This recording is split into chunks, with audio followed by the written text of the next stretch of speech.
He came home in chains, not the chains of an enemy, the chains his own pack welded shut after they pulled him from the wreckage of everything he'd failed to protect. Alpha King Cain of Black Hollow walked through his own gates bleeding, beaten, and carrying nothing but the memory of a woman's scream cut short by Empire steel. They said his Luna was dead. They said his heir was ash. But something in his chest refused to believe it. Something animal and ancient and too stubborn to kneel. Stay until the end, because this story doesn't start with a king. It starts with a man trying to claw his way back from the bottom of his own grave. Drop your city in the comments. Let me know who's watching. Oh, the chains were iron, cold iron, the kind that didn't conduct body heat, that stayed as dead against the skin as the men who'd forged them. Cain felt them on his wrists where the guards of his own fortress had clamped them 4 days ago, somewhere north of the Ashridge border crossing, when Warden Drell and 2 of the council elders had met the survivors on the road and decided, collectively, quietly, with the particular cowardice of men who whisper instead of fight, that an Alpha King returning without his Luna, without his heir, and without victory was too dangerous to bring home unrestrained. He'd let them do it. That was the part none of them seemed to understand. He'd held out his wrists. The fortress of Black Hollow rose above the tree line the way it always had. Black stone and older timber, the kind of construction that didn't care about weather or decades or the opinions of men standing below it. Wolves lined the upper wall. Not soldiers on duty, pack members, ordinary men and women, climbing whatever they could find to get a view of the road below. Cain counted them the way he counted everything now, out of habit, out of the part of his mind that never fully stopped being alpha, even when the rest of him wanted to sit down on the frozen ground and simply stop. 43 wolves on the wall, 23 on the ground flanking the return procession. 11 he recognized from the hunt units that had ridden south with him 6 weeks ago, now carrying themselves with the particular shame of survivors who weren't sure they'd earned the right to walk upright. He recognized all of their faces. He remembered all of their names. None of them would meet his eyes. Drell rode at the front of the procession, silver-haired and straight-backed, and wearing the expression of a man who had already written the speech he intended to give at the council table tonight. Cain had known Drell since he was 12 years old, had trained under him, had watched him age from a hard man into a harder one, and he understood exactly what was happening inside that carefully composed face. Drell wasn't riding back with a failed king. Drell was riding back with an argument. The gates opened. Black Hollow swallowed them whole, shut. The council chamber smelled like pine smoke and old stone, and the particular tension that accumulated in rooms where powerful men had been disagreeing for days before the main subject arrived. Cain stood at the center of it with his wrists still chained. They'd offered to remove them when they crossed the threshold, and he'd said nothing, done nothing, simply stood until they stopped waiting for permission and left the iron where it was. If they wanted to look at the chains that badly, he would give them chains to look at.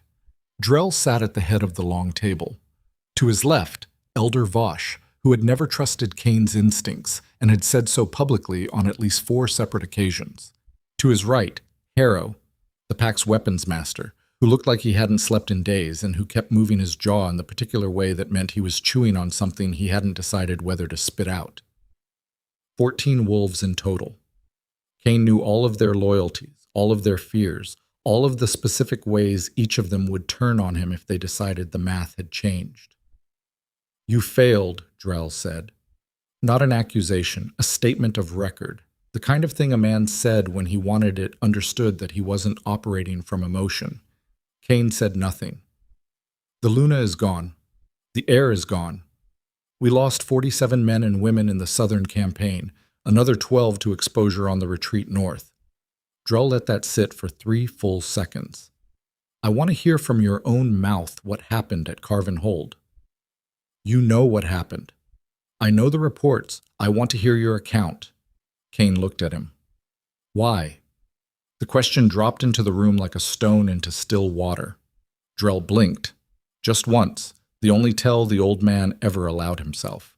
"Because the pack deserves a leader who keeps them alive." Cain's voice was flat. Not angry. Not broken. Just flat. the way a road was flat after enough weight had traveled over it. "You want an account, Drell? I'll give you one." The Ashridge ambush at Carven Hold was pre-planned. Someone told them we were coming. Someone told them our numbers and our route and the name of every wolf in the advance unit. We walked into a slaughter because someone in Black Hollow sold us to the Empire. The room went quiet with a different quality. Bosch leaned forward. "That's a significant accusation to make without—" "It's not an accusation. It's a fact." Kane turned to look at Vosh directly, and something in his expression made the elder stop mid-sentence and sit back. "I watched 47 of our people die in a valley they should have been able to pass through safely. I watched Imperial archers set up in positions they couldn't have reached in time unless they'd been waiting. And I watched my Luna taken by men who knew exactly which wolf to grab to make me stop fighting." He paused. "Someone told them about Celine. Someone told them she was pregnant. That's not battle intelligence. That's intimate knowledge of this pack." Silence. Harrow broke it. "You're saying we have a traitor." "I'm saying you have a traitor. Past tense isn't applicable yet." Drell set both palms flat on the table. "Kane, even if what you're saying is true, it's true. The question the Council has to answer tonight is whether Black Hollow can afford to continue operating under your leadership given what's happened. The pack is fractured. The alliances we built over 6 years are shaking. 3 of the border clans have already sent riders asking whether a change of leadership is forthcoming." Drell's voice stayed even, stayed careful. "I'm not your enemy. I'm telling you what's in front of us." Kane let the silence run for 5 seconds. 10. He watched every face at the table and he made sure every one of them knew he was watching. "Remove these chains," he said finally. Nobody moved. "I came home in chains because you asked me to and because I understood why you asked. I let it happen because I wanted you to see that I was capable of standing in front of this council without burning the room down. That's done now." He looked at Drell. "Remove the chains, or I'll remove them myself." Harrow stood up, crossed the room, pulled a key from his belt and unlocked the iron at Kane's wrists without ceremony, without drama, the way a practical man solved a practical problem. The chains hit the stone floor with a sound like a sentence ending. "Thank you," Kane said. Harrow shrugged. "You were going to break them anyway." "Yes." They kept talking for 2 more hours. Kane let them. He sat at the opposite end of the table from Drell, and he listened to every concern, every tactical assessment, every diplomatic problem created by his failure at Carven Hold, and he let the full weight of all of it accumulate in the room without fighting any particular piece of it. What he was listening for wasn't in what they said, it was in what they didn't say. Nobody mentioned Celine as a person. Not once. Not in 2 hours of council. Did any of the 14 wolves at that table say her name as though it referred to a living woman they cared about finding? They said the Luna. They said the Luna's status. They said the implications of the Luna's loss for pack succession. Not Celine. Not her laugh, which had the slightly ragged edge of someone who found things funny a beat before everyone else did. Not her habit of pacing the upper corridor in the hour before dawn when her mind refused to slow down. Not the specific way she'd stood in the courtyard 4 days before the Southern campaign and held his face in both hands and said nothing because she'd already said everything that needed saying. He carried all of that in his chest like hot metal, and he sat perfectly still while the council talked around the edges of her disappearance, and he did not let 1 degree of it touch his face. Because the moment he showed them how much it cost him, they would use it. Not from cruelty, from strategy. From the particular rationality of leaders who had learned to treat grief as a liability to be managed. When the council finally exhausted itself, Drell looked at him across the length of the table. "We need to establish a position for the border clans," Drell said. "An official statement of status. Leadership continuity. Something that tells our allies this pack still has a functioning command structure." "Fine," Kane said. "We also need to discuss the matter of—" "Drell." Kane stood. "I'm going to say this once, and I need you to hear it clearly. I am still Alpha King of Black Hollow. I failed at Carven Hold. I will carry that. But the pack is not changing leadership, and any wolf in this room who has already had that conversation with a border clan representative is going to come to my chambers tonight and tell me exactly what was said. He let his gaze move across every face. Not tomorrow. Tonight. He walked out before anyone could respond. His chambers were cold. The servants had kept them clean in his absence, kept them ordered, kept the bed made with the kind of careful precision that came from attending to a space someone important had left, rather than the casual, everyday tidiness of a room being lived in. Kane stood in the middle of it for a long moment without lighting the fire, without removing his armor, without doing anything at all. Then he sat on the edge of the bed and put his hands on his knees and breathed. The room smelled like her. Faint, the way a scent became faint when its source had been absent for weeks. Still present, still identifiable, but beginning to lose the particular quality of being current. It was the difference between a fire still burning and the warmth a room retained for an hour after the flame went out. He could smell her in the blankets, in the air near the window where she used to stand, in the faint trace on the pillow nearest the wall. He pressed the heels of his hands against his eyes and stayed that way for a long time. He hadn't told the council what one of his surviving unit commanders had told him on the road north 3 nights ago, at a campfire that neither of them had wanted to make because stopping felt like giving up. Commander Wrath was a 20-year wolf, scarred from a border war that had happened before Kane ever took the Alpha title, not given to imagination or wishful thinking or the kind of hope that made men reckless. Wrath had fought alongside Kane at Carven Hold and had pulled him physically out of the valley when the ambush broke, dragging him by the collar with 2 arrows in his own shoulder, cursing the entire time. On the road north, Wrath had said, "I didn't see her body." Kane had looked at him. "At Carven Hold." "After. I was looking." Wrath's face had been careful, contained, the face of a man who understood the weight of what he was saying and wasn't willing to have it thrown back at him as false comfort. "I counted every body I could reach. Imperial dead. Our dead. I didn't see hers. And I know how to count dead wolves, Kane. I've been doing it since before you were born." Kane had said, "They could have taken her body." Why take a body? He hadn't had an answer for that. "I'm not telling you she's alive," Wrath had said carefully.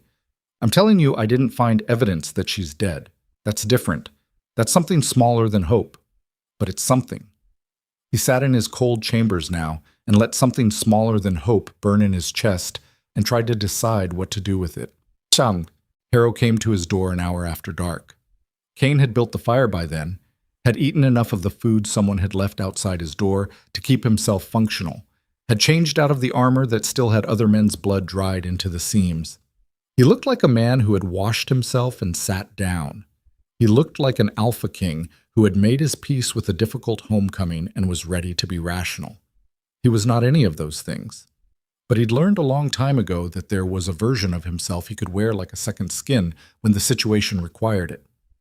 "Council meeting's still going," Harrow said, settling into the chair by the fire without asking. The weapons master had 20 years on Kane and approximately 0 patience for ceremony. "Drell's building his case. Vosh is helping him. 5 of the others are waiting to see which way it falls before they commit." "And the rest?" 3 of them walked out when he started talking succession. 2 more are listening, but they're angry about it. Harrow looked at the fire. "You have more support than it looked like in that room tonight." "I know." "Then why did you walk out?"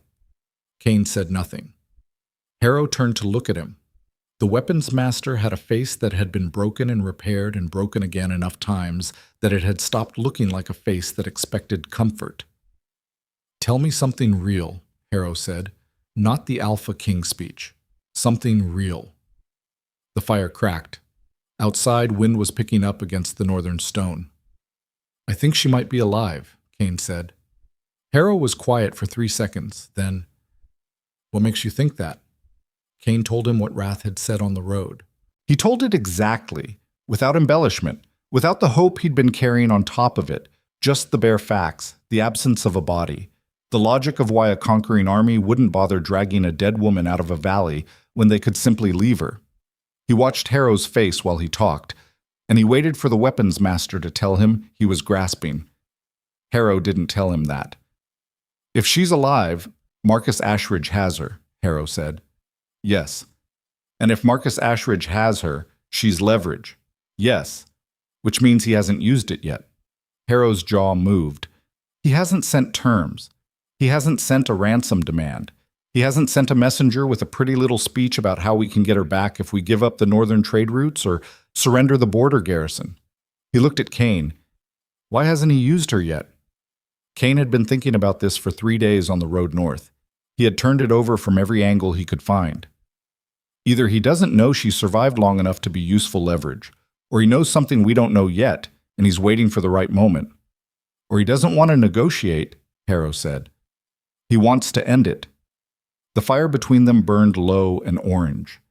If Marcus wanted to end the bloodline, Kane said, he would have announced the Luna's death already. He would have sent us her body. He would have wanted us to know she was gone. The fact that we've heard nothing, he stopped. Let it sit. The fact that we've heard nothing means she's worth more to him breathing. Or it means he's enjoying the uncertainty. Maybe. Kane looked at the fire. Maybe both. Harrow was quiet for a long time. Outside, the wind got louder. The pack wants war, Harrow said finally. The wolves on that wall today weren't there to see if their alpha came home broken. They were there to see what kind of man came back through those gates, whether it was somebody worth following into the Empire. He paused. They're not doubting you because you failed. They're doubting you because they need to know if you're still capable of rage. I'm capable of rage. I know that. You know that. Show them. Burning everything down to prove a point gets people killed. Not burning anything down to prove a point gets people killed differently. Harrow stood up, rolled his shoulders the way old fighters rolled their shoulders, the way a man moved when his body had accumulated enough damage that stillness hurt worse than movement. You've got 2 days before Drell makes a formal move, maybe less. He walked toward the door, stopped with his hand on the frame. If Celine is alive, and I'm not saying she is, then the best way to keep her that way is to look like you're ready to take the Empire apart stone by stone. Because right now, Marcus Ashridge thinks he won. Nothing's more dangerous to a woman being held by a man who thinks he's already won. He left. Kane sat in front of the fire for a long time after Harrow's footsteps faded down the corridor. He sat in it, all of it, the weight of the chains and the council table and Wrath's quiet voice saying, I didn't find evidence she's dead. And he breathed through it the way you breathed through pain when you couldn't make the pain stop, just existed alongside it until the body learned to carry the extra weight. He was still sitting there when he fell asleep in the chair. His dreams were the valley at Carven Hold, imperial arrows, the sound she made when they grabbed her, his own roar stripped of any answer. He woke twice. Both times he put more wood on the fire and sat back down and did not allow himself the comfort of the bed that still smelled like her chum. Morning came hard, the way northern mornings came in the weeks before deep winter. Not a gradual lightening, but a sudden aggressive gray, the sky deciding to exist without warmth as a matter of principle. Kane was on the training ground before any of his unit commanders, moving through the drilling forms he'd been running since he was 9 years old. The ones that had no purpose except to remind the body that it still worked, that the muscles still contracted and the joints still bent and the whole apparatus could be relied upon to function when asked. 3 soldiers appeared at the edge of the ground around the same time, then 5, then 10. None of them joined him. They just watched. He kept moving. He was aware of them watching the same way he was aware of the cold air, as a fact of environment, something to be noted and factored in rather than something requiring response. His knuckles were bleeding where he'd been hitting the post since before first light. He didn't stop. By the time the sun reached its flat, low winter angle above the tree line, there were 40 wolves standing at the edge of the training ground watching their alpha king bleed on his own knuckles in silence, and not one of them had moved to speak or leave or interrupt.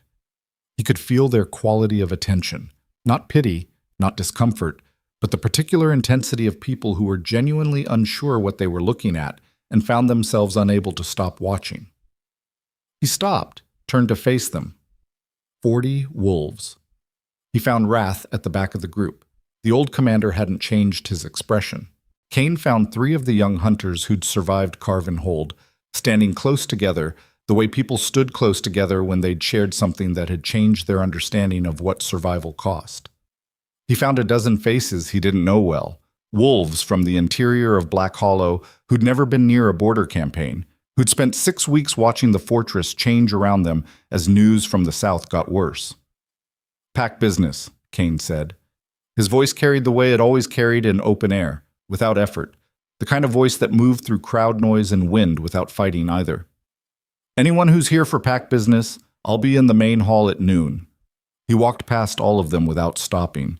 Nobody spoke while he was in earshot. Bonk. The main hall at noon held 200 wolves. Kane had been expecting 60. He stood at the front of the hall and looked at all of them. The soldiers and the farmers and the craftspeople and the border runners and the elderly wolves who had watched 3 successive Alpha Kings stand in this room, and who would watch a 4th if they lived long enough. And he felt the particular weight of 200 sets of human expectations pressing against him from every angle. He didn't speak immediately. He waited until the room had settled into the specific silence of people who had stopped talking because they understood that what was about to happen mattered. "Carve and hold," he said. The room stayed silent. "I led the southern campaign. I made the tactical decisions. I chose the route through the valley, and I chose the timeline, and I chose the advance unit composition. Whatever happened at Carve and Hold happened because of decisions I made." He looked across the room. Not at anyone specific, at all of them collectively, letting each face understand that he was including them in what he was saying. "I'm not here to explain it. I'm not here to ask you to forgive it. I'm here to tell you what comes next." A voice from the middle of the crowd, one of the older wolf soldiers, rough voice, a man who'd been in 3 border engagements and who had the right to speak in the hall without being told to wait. "What comes next for the Luna, Kane? What comes next for her?" "That's exactly what comes next," Kane said. "She's dead." "You don't know that. The Empire doesn't take prisoners. The Empire takes whatever they decide is worth taking." Kane's voice stayed flat and controlled, but the flatness had an edge in it now, the edge of a man maintaining control over something that was actively trying to break loose. "Celine is the Luna of Black Hollow. She is carrying my heir. She is worth more to Marcus Ashridge alive than any other outcome, and I have grounds to believe she survived the valley." He paused 1 second. "I am going to find her." The room stirred, not one direction, multiple directions, the sound of 200 wolves processing something that split between hope and doubt. The same rough voice. "On whose authority? Council's already mine." Kane looked at where the voice was coming from and let his eyes settle there. "On mine.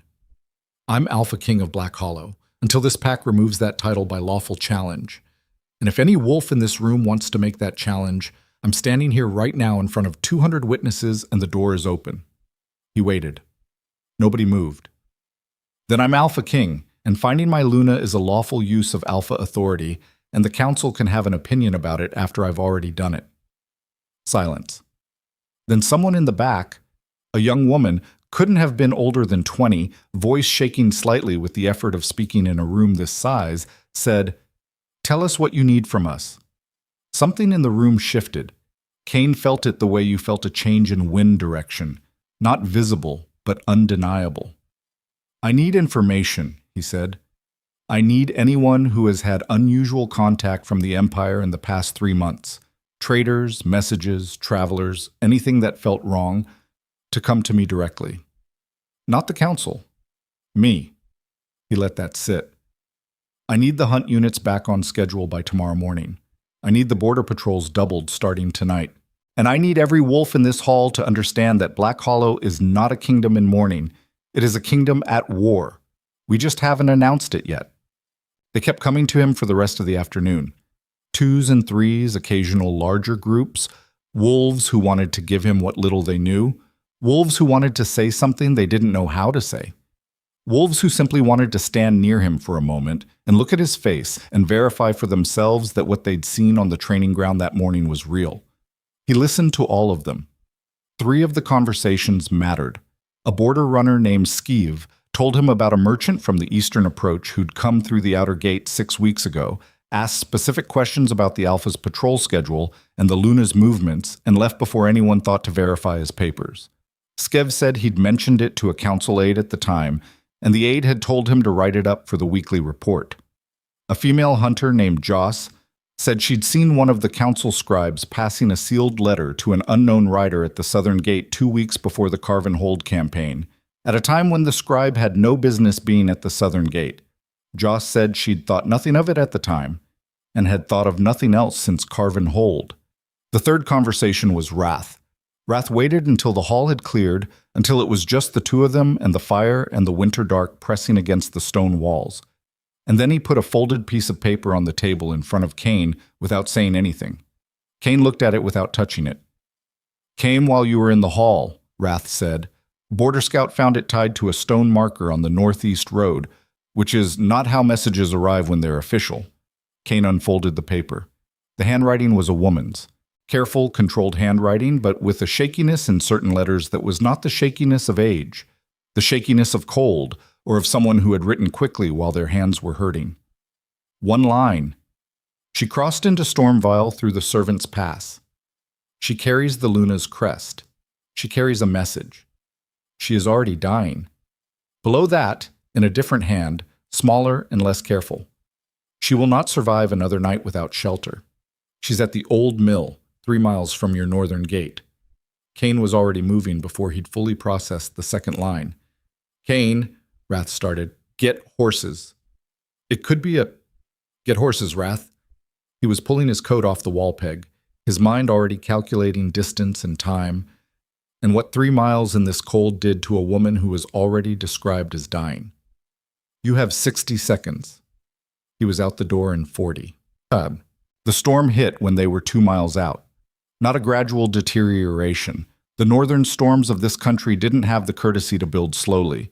They arrived the way invasions arrived, the way all the worst things arrived, all at once and without warning, and with the complete indifference of weather to whatever else was happening underneath it. Wind that had been present but manageable at the gate became something structural by the time the old mill resolved out of the dark ahead of them, a darkness within darkness shape against the sky. Kane had 3 wolves with him, Wrath and 2 hunters who'd ridden fast and quiet and hadn't asked questions. All 4 of them dismounted before the mill because horses were too loud and too large, and because whatever was inside that building had survived long enough to leave a message and might not survive loud things now. Inside, by the light of a torch that Wrath shielded from the wind at the door, they found her. A woman. Not Celine, older, mid-40s, with the particular compact toughness of a woman who had spent a lifetime doing physical work. She was curled against the far wall of the mill in the specific way that exhausted people curled when they'd given everything they had to get somewhere and didn't have anything left for warmth. Her clothes were wrong for a northern winter. Thin, travel-worn, the kind of layers that said she'd dressed for somewhere else and hadn't stopped moving long enough to find better. Against her chest, gripped with both hands, even in unconsciousness, was a sealed pouch. And on the outside of the pouch, pressed into the wax like a brand, was the mark of the Luna's household. A wolf's print inside a crescent shape, the specific crest that Celine had used for every piece of official correspondence since the day she'd taken the Luna's mantle. Kane was across the room before any of the others had fully processed what they were looking at. He pressed 2 fingers against the woman's throat. Pulse. Slow, thread-thin, but present. "She's a live one," he said, and the 3 words came out with a weight that had nothing to do with the woman on the floor and everything to do with the crest against her chest. "Get her warm, now. We're not moving her far. She won't survive the ride back in this storm." He looked at the seal. He had not broken it. He looked at Wrath. "Who else knows about this message?" "Just us," Wrath said. "The scout who found it came to me directly." "Good." Kane looked back at the woman's face. "Where did you come from?" he said, not to anyone present, barely even to himself. "Who sent you?" The woman didn't move. Her breathing continued, small, shallow, rationed. "Build a fire," Kane said. "Everything you have. Use the mill walls for shelter." He finally reached down and carefully, with the particular care of a man handling something irreplaceable, detached the sealed pouch from the woman's grip. She stirred. Her eyes opened a fraction, glassy, barely present, the eyes of someone surfacing through layers of exhaustion and cold. "Don't," Kane said, his voice dropping to something quieter than he usually allowed himself in front of others. "Don't move. You made it. You're inside." The woman's lips moved. No sound came out for a moment. Then, "Black Hollow." "Yes." "Alpha King." Not a question. She was looking at him the way people looked when they'd been told what to look for and were checking the description against reality. "Yes," Kane said. "I'm Kane." Something in her face let go. Not relief, not peace, but the particular release of someone who had held a thing as long as holding it was required and who could now, finally, put it down. Her hand found his wrist, gripped it with more strength than she looked like she should have. "She's alive," the woman said. "You're Luna." "She was alive when I left. She told me." The grip tightened. "She told me to tell you she's still fighting. She told me to tell you to come east." Kane didn't speak. He couldn't. He sat on the floor of the freezing mill and let the woman hold his wrist, and he looked at the sealed crest in his other hand and he breathed, one breath after another, through something that was bigger than he could contain. "Where is she?" he said. "Who has her?" The woman's eyes started to lose focus. The warmth the others were building hadn't reached them yet. She said, breath. "She said to tell you about the pass at Mirren. She said you'd know what that meant." Another breath, slower. "She said to trust no one who knew about Carven Hold before it happened." Kane processed this in silence, and something went cold in him that had nothing to do with the storm outside. Cold in the specific way that calculation was cold, the way the part of the mind that had been a king longer than it had been a grieving man went cold when it encountered a piece of information it recognized. "She said one more thing," the woman whispered. He leaned closer. "She said the air is still." The door of the mill crashed inward. Not wind, not weather. The particular sound and force of men moving through a threshold they intended to breach. Organized, simultaneous, the sound of a coordinated entry.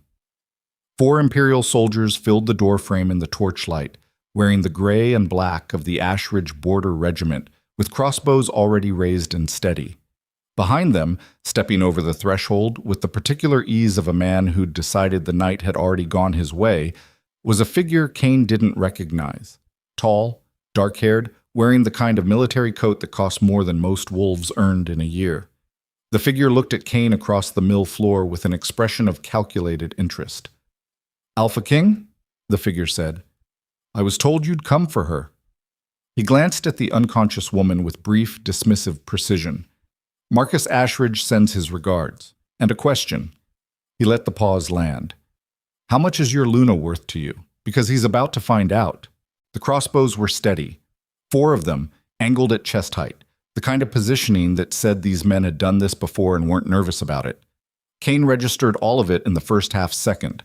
4 bolts, 3 of his wolves behind him, Wrath at his left shoulder already moving his weight forward onto the balls of his feet, the unconscious woman on the floor between him and the door, the sealed pouch still in his hand. He set the pouch down. Slowly. On top of the woman's folded hands. The tall figure in the expensive coat watched this with the expression of someone watching a performance they'd seen before and found mildly interesting. "You're not Imperial," Kane said. The figure tilted his head. "No. The coat's Ashridge cut. The regiment marks on your men are real. But you're not military." Kane looked at him the way he'd learned to look at people who were performing confidence, looking for the seam where the performance joined the actual man underneath. "You're a contractor." Something shifted in the figure's expression, not surprise, closer to recalibration. The look of a man deciding that the person he was dealing with required a slightly different approach than planned. "Does the distinction matter to you?" the figure said. "It matters for what happens next." Kane straightened to his full height. The mill was not large. 7 feet of packed dirt floor separated him from the nearest crossbow. A contractor has a principal. A principal gave him specific instructions, which means there are things you're authorized to do and things you're not. He looked at the 4 soldiers.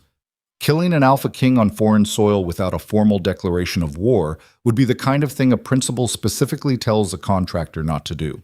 Too many consequences, too much attention. The figure smiled. It was a professional smile, the kind that confirmed nothing. "Sit down, Alpha King," he said. "No." The smile stayed exactly where it was. "The woman on the floor is alive because we chose to let her arrive here before we moved. She'll stay alive as long as this conversation goes the direction it needs to go." "You're using a dying woman as a negotiating position." Kane's voice was flat. "That tells me something about your principal's confidence in his actual leverage. My principal has your Luna. Your principal has a woman who may or may not still be alive, and who may or may not be carrying something your principal wants to protect." Kane let that land. Let the figure process the implications. If Celine were dead, you wouldn't be here. If Marcus had what he wanted from her, you wouldn't be here. The fact that you're standing in a frozen mill in the middle of a blizzard with a contractor's smile and 4 crossbows tells me that Marcus Ashridge is in a position he didn't expect to be in, and he needs something from me. The figure was quiet for 3 seconds. Wrath, at Kane's shoulder, said nothing, did nothing.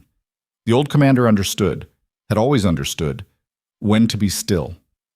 What he needs, the figure said carefully, is a conversation between himself and the Alpha King of Black Hollow.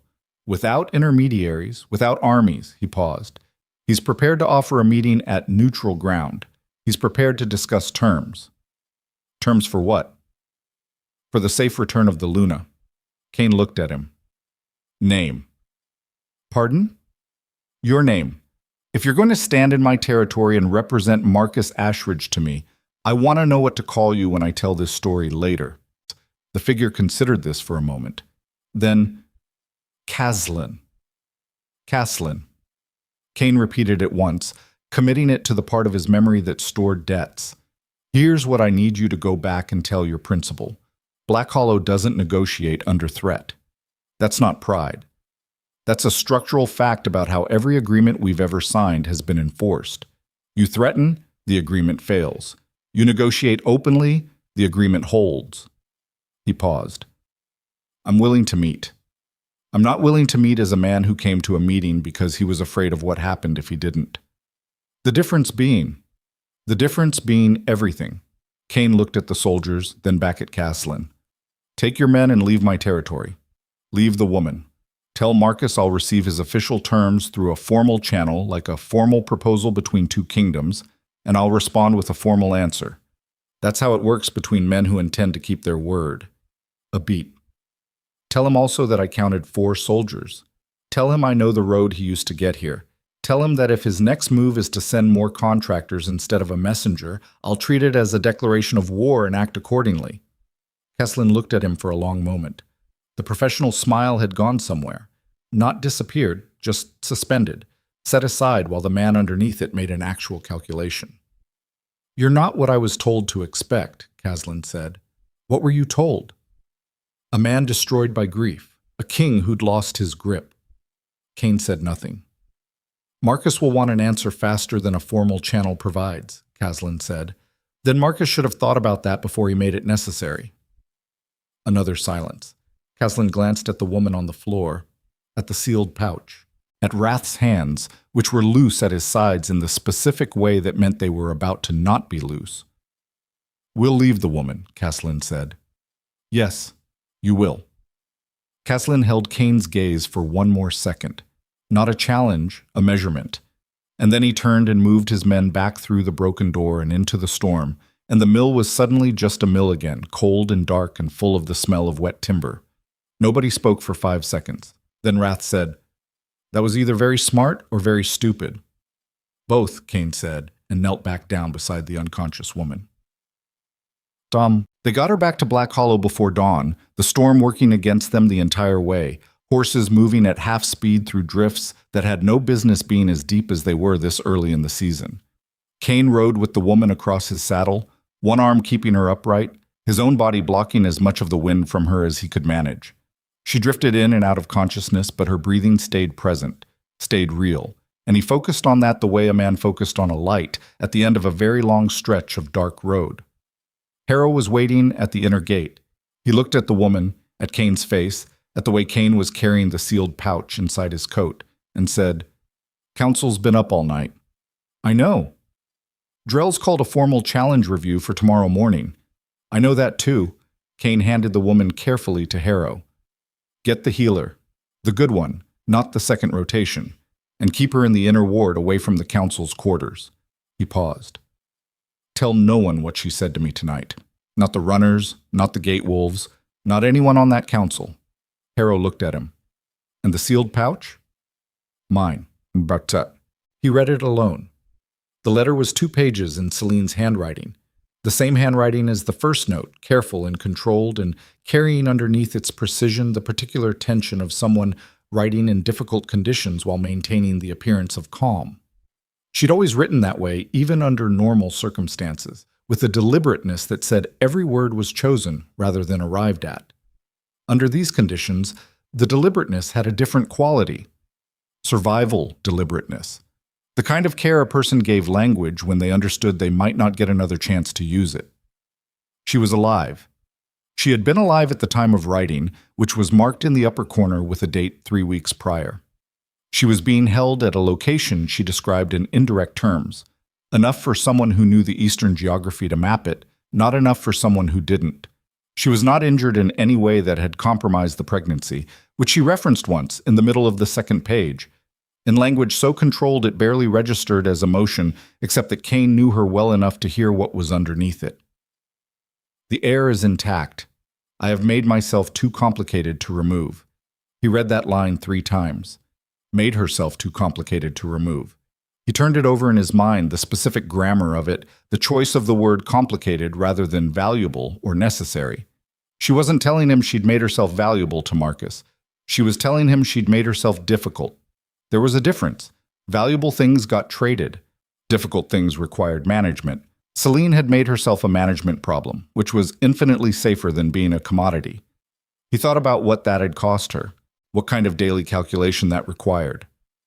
He thought about her in a room somewhere east, every conversation she had with her captors a performance, every interaction calibrated to add one more layer of complexity to her situation, one more reason why today was not the day to make a permanent decision about her. He pressed his fist against the table for a moment. Just that. 1 second of pressure applied to wood, then he read the rest of the letter. The last paragraph was the one that changed everything. "There is a man in your council who writes to Marcus directly. He used my crest without my knowledge before Carven Hold. I found the copy in the courier records that Marcus keeps in his own hand. I don't have a name. I have a mark. He signs his letters with a closed circle and 3 vertical lines through it. I've seen it on 4 separate documents. Find that mark. It's somewhere in Black Hollow right now, on a man who believes he's safe because I'm gone." Kane folded the letter, placed it inside his coat against his chest, the way you place things you couldn't afford to lose. He sat in his chambers and looked at the fire and thought about 47 dead wolves and a valley at Carven Hold and the specific shape of a betrayal that had been in the room with him this entire time. Drell arrived at his door an hour after first light. Kane had expected him earlier. The fact that it had taken this long said something about what the council meeting had produced. Either they'd reached a decision Drell was uncomfortable delivering, or they'd failed to reach one, and Drell was here to manage the situation with the particular diplomatic patience of a man who'd decided that patience was the safest tool available. "Come in," Kane said without waiting for the knock to finish. Drell entered, took in the room, the fire, Kane in the chair, the breakfast that had been brought and left largely untouched. Drell moved to stand near the window rather than sitting, which was itself a piece of information. Standing men delivered things. Sitting men stayed for a discussion. "The challenge review is formal," Drell said. 12 of the 14 council members signed it. You'll be asked to address it this morning. I'll be there. Drell's jaw moved. "Kane, I want to say something separate from the council's position." "Say it." "I have led this PAC's advisory structure for 11 years. I have served 3 Alpha Kings. I understand the difference between a leadership failure and a leadership void, and what happened at Carven Hold was a failure, not a void. I don't believe the council is wrong to hold a review, but I also don't believe the outcome needs to be what some of them are pushing for. Kane looked at him. Which members are pushing for removal? Vosh, 2 of the Eastern representatives. Drell paused. And 1 member who has been quiet about it publicly, but who I've watched operating in private for the past week in ways that concern me. Kane felt something sharpen in his chest. Which member? I don't have certainty. Drell, which member? The Drell looked at him with the eyes of a man choosing between 2 different kinds of caution. Then, Aldrich. 3rd seat, Interior Council. He's been meeting separately with 2 of the Border Clan riders who arrived while you were gone. Separately and quietly. Which is unusual for Aldrich, who has never been a man who moved quietly. Kane said nothing. He was thinking about a closed circle and 3 vertical lines. Do you know something about this? Drell said. It wasn't a question exactly. It was a man who'd spent 40 years reading a room. I know some things I'm not ready to share yet. Kane met Drell's eyes. I need to verify something before this morning's review. I need access to the outgoing courier logs from the past 4 months. Drell went still. Those logs are... I know what they are. I'm asking you to get them for me in the next 2 hours. Kane held the old man's gaze. You said you don't believe I'm a void. Prove it. Trust me for 2 more hours. Drell looked at him for a long time. The morning light through the window was thin and gray, doing no favors to either of them, both of them looking like what they were. Men who had been awake too long carrying things that were too heavy in a kingdom that was grinding toward a confrontation none of them had chosen. 2 hours, Drell said. He left. Ashkan. The courier logs took 40 minutes to arrive. They were brought by a junior record keeper who'd clearly been told not to ask questions and who demonstrated this by not asking any, setting the bound volumes on Kane's table and retreating with the particular speed of someone who wanted to be elsewhere before whatever was happening became something they'd be asked to testify about. Kane went through 4 months of outgoing correspondence in 90 minutes. He knew what he was looking for. Not the letters themselves, but the record of sealing wax and signatories, the administrative layer that sat on top of actual content, the way a courier log worked as a map of movement without necessarily revealing its destinations. He found it on the 3rd volume. 12 entries over 16 weeks, all marked under a contract courier company that operated between Black Hollow and 3 eastern trade towns. The entries had been filed under routine trade correspondence, buried in the middle of legitimate commercial traffic, requiring no special authorization because they fell below the threshold that triggered council review. Each entry carried a notation in the margin, small, made with the same hand as the entry itself, the kind of marginal note that looked like a record keeper's shorthand, a closed circle. 3 vertical lines. Kane sat back in his chair. He thought about the 47 dead. He thought about the valley. He thought about the particular specific targeting of Celine, the way the Imperial soldiers had moved through the ambush toward her rather than toward the combat, as though they'd been given a description and a purpose before they arrived. He thought about Celine in whatever room she was in right now, making herself complicated, buying herself 1 more day through the sheer disciplined force of her own intelligence. He thought about what it was going to cost him to do this correctly instead of quickly.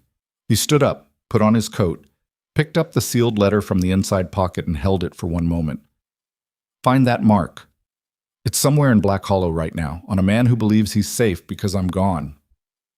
He put the courier log inside his coat, alongside the letter.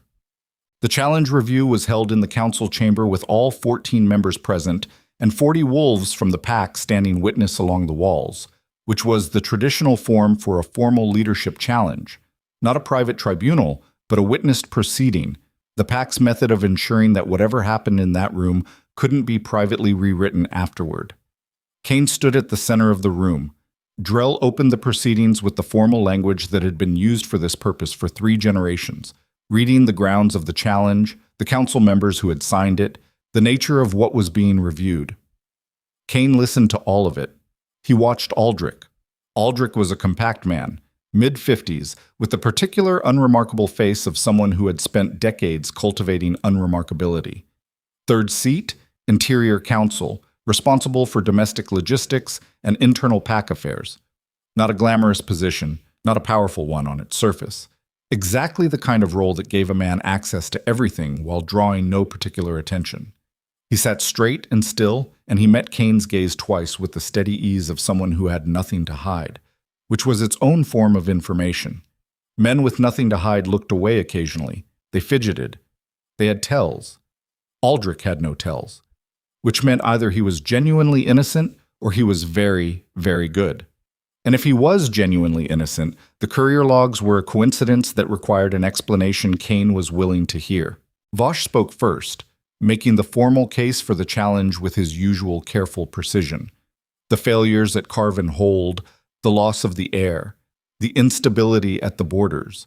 The question of whether continued Alpha leadership under Kane's authority represented a liability to pack survival. He was thorough. He was not wrong about the facts. He framed them in the particular way of a man who had decided his conclusion first and built his argument around it afterward. But the individual pieces were accurate, and Kane sat with that and did not interrupt. When Vosh finished, the room waited. "Response," Drell said formally. Kane looked at the room, at the 40 wolves along the walls, at the council table, at Aldrich, who was watching him with that steady, unremarkable gaze. "I have a response," Kane said, "but before I give it, I need Aldrich to step outside." The room went absolutely still. Aldrich didn't blink, didn't shift in his chair, didn't do anything except continue looking at Kane with that same steady gaze, and in the absence of any reaction whatsoever, Kane felt something settle into absolute certainty in his chest. "That's an irregular request," Drell said carefully. "Yes." Kane kept his eyes on Aldrich. "Aldrich, I'm asking you to leave this chamber voluntarily before I present my response to this council. That's your opportunity to do this with some small amount of dignity." Aldrich said, "I have every right to be present for a formal challenge review." "You have the right as a council member in good standing, yes." Kane reached into his coat and placed the courier log on the table in front of him, open to the marked page. "I'm questioning whether you're a council member in good standing." The silence in the room had a different quality now. The 40 wolves along the walls had stopped being neutral observers. They had become an audience, and the quality of their attention was the particular intensity of people watching something that was going to matter. Aldrich looked at the courier log. "Whatever that is," Aldrich said, "I'd like to see the full context before—" 12 entries, Kane said. 16 weeks. Courier company registered to an Eastern trade address that doesn't correspond to any commercial relationship this pack has in that region. Each entry marked with a notation that matches the personal seal used on 4 separate letters found in Marcus Ashridge's private correspondence records. He paused. "Those records were sent to me by my Luna, who is currently being held by the Empire and who has been systematically building a record of the trader inside Black Hollow since the moment she understood she'd been handed to someone who already knew she was coming." The room. Aldrich's face was still in a way that had crossed over from control into something that had run out of performance. "She is alive," Kane said to the room, to all of them, to the 40 wolves along the walls who had come to watch a challenge review and were watching something else entirely. "Celine is alive. She is fighting from inside the Empire's hands to give us the information we need to destroy them. And the man who sold her to that Empire is sitting at this table right now." Aldrich stood up. He didn't run. He stood up with the particular deliberateness of a man who had planned for discovery as one of several outcomes and who had decided that the version of himself he wanted these people to see at the end was not a man who ran. He looked at Kane across the table, and his face was finally, completely, just a face, not performing anything, not managing anything, just a man standing in the full weight of what he'd done. "You can't prove the letters are mine," Aldrich said. "A seal mark in a courier log isn't—" "No," Kane said. "But in about 4 minutes, Harrow is going to bring in the junior scribe who filed these entries and who was present for 6 of the 12 dispatches, and we'll hear what he says about the man who handed him the sealed correspondence each time." He looked at Aldrich. "I gave you the chance to leave with dignity. That was the last one." Aldrich looked at him for a long moment. Then he looked at the room, at the council members, at the wolves along the walls, at Drell, who was sitting very still with an expression that said an 11-year relationship was being renegotiated in real time. Then Aldrich sat back down. "I want a formal hearing," he said, "with legal representation and a full review of—" "You'll get it," Kane said. "After we finish discussing the challenge review you're currently sitting inside." He looked at the council, then at the wolves along the walls, at all of them, each face, the full room. "I'm still Alpha King of Black Hollow. My Luna is alive and fighting. The traitor who sold us to the Empire is sitting in this chamber and will be remanded to the inner cells before anyone leaves this room today." He picked up the courier log. "Does anyone want to continue the challenge review, or can we move to the part where we go to war?" Nobody spoke. Outside, wind hit the northern stone like a fist, and then the gate horn sounded, not the single long note of a returning patrol, not the two short notes of a traitor arrival. 3 sharp blasts, repeated twice.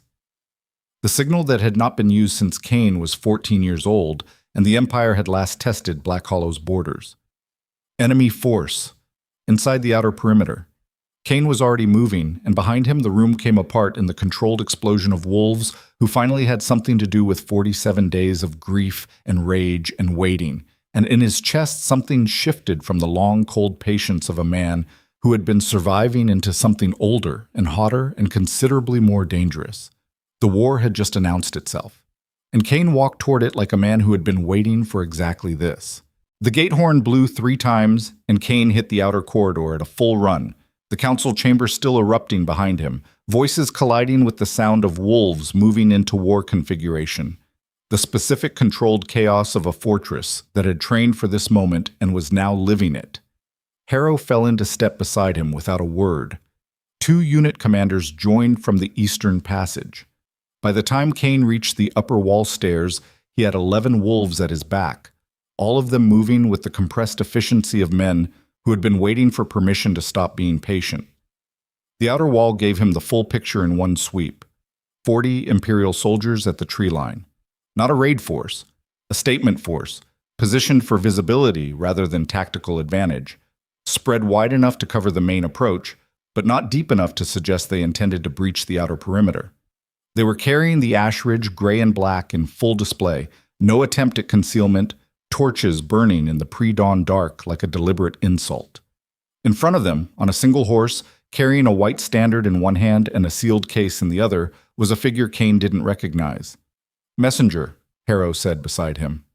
"Yes." 40 soldiers to deliver a message. "Not to deliver it."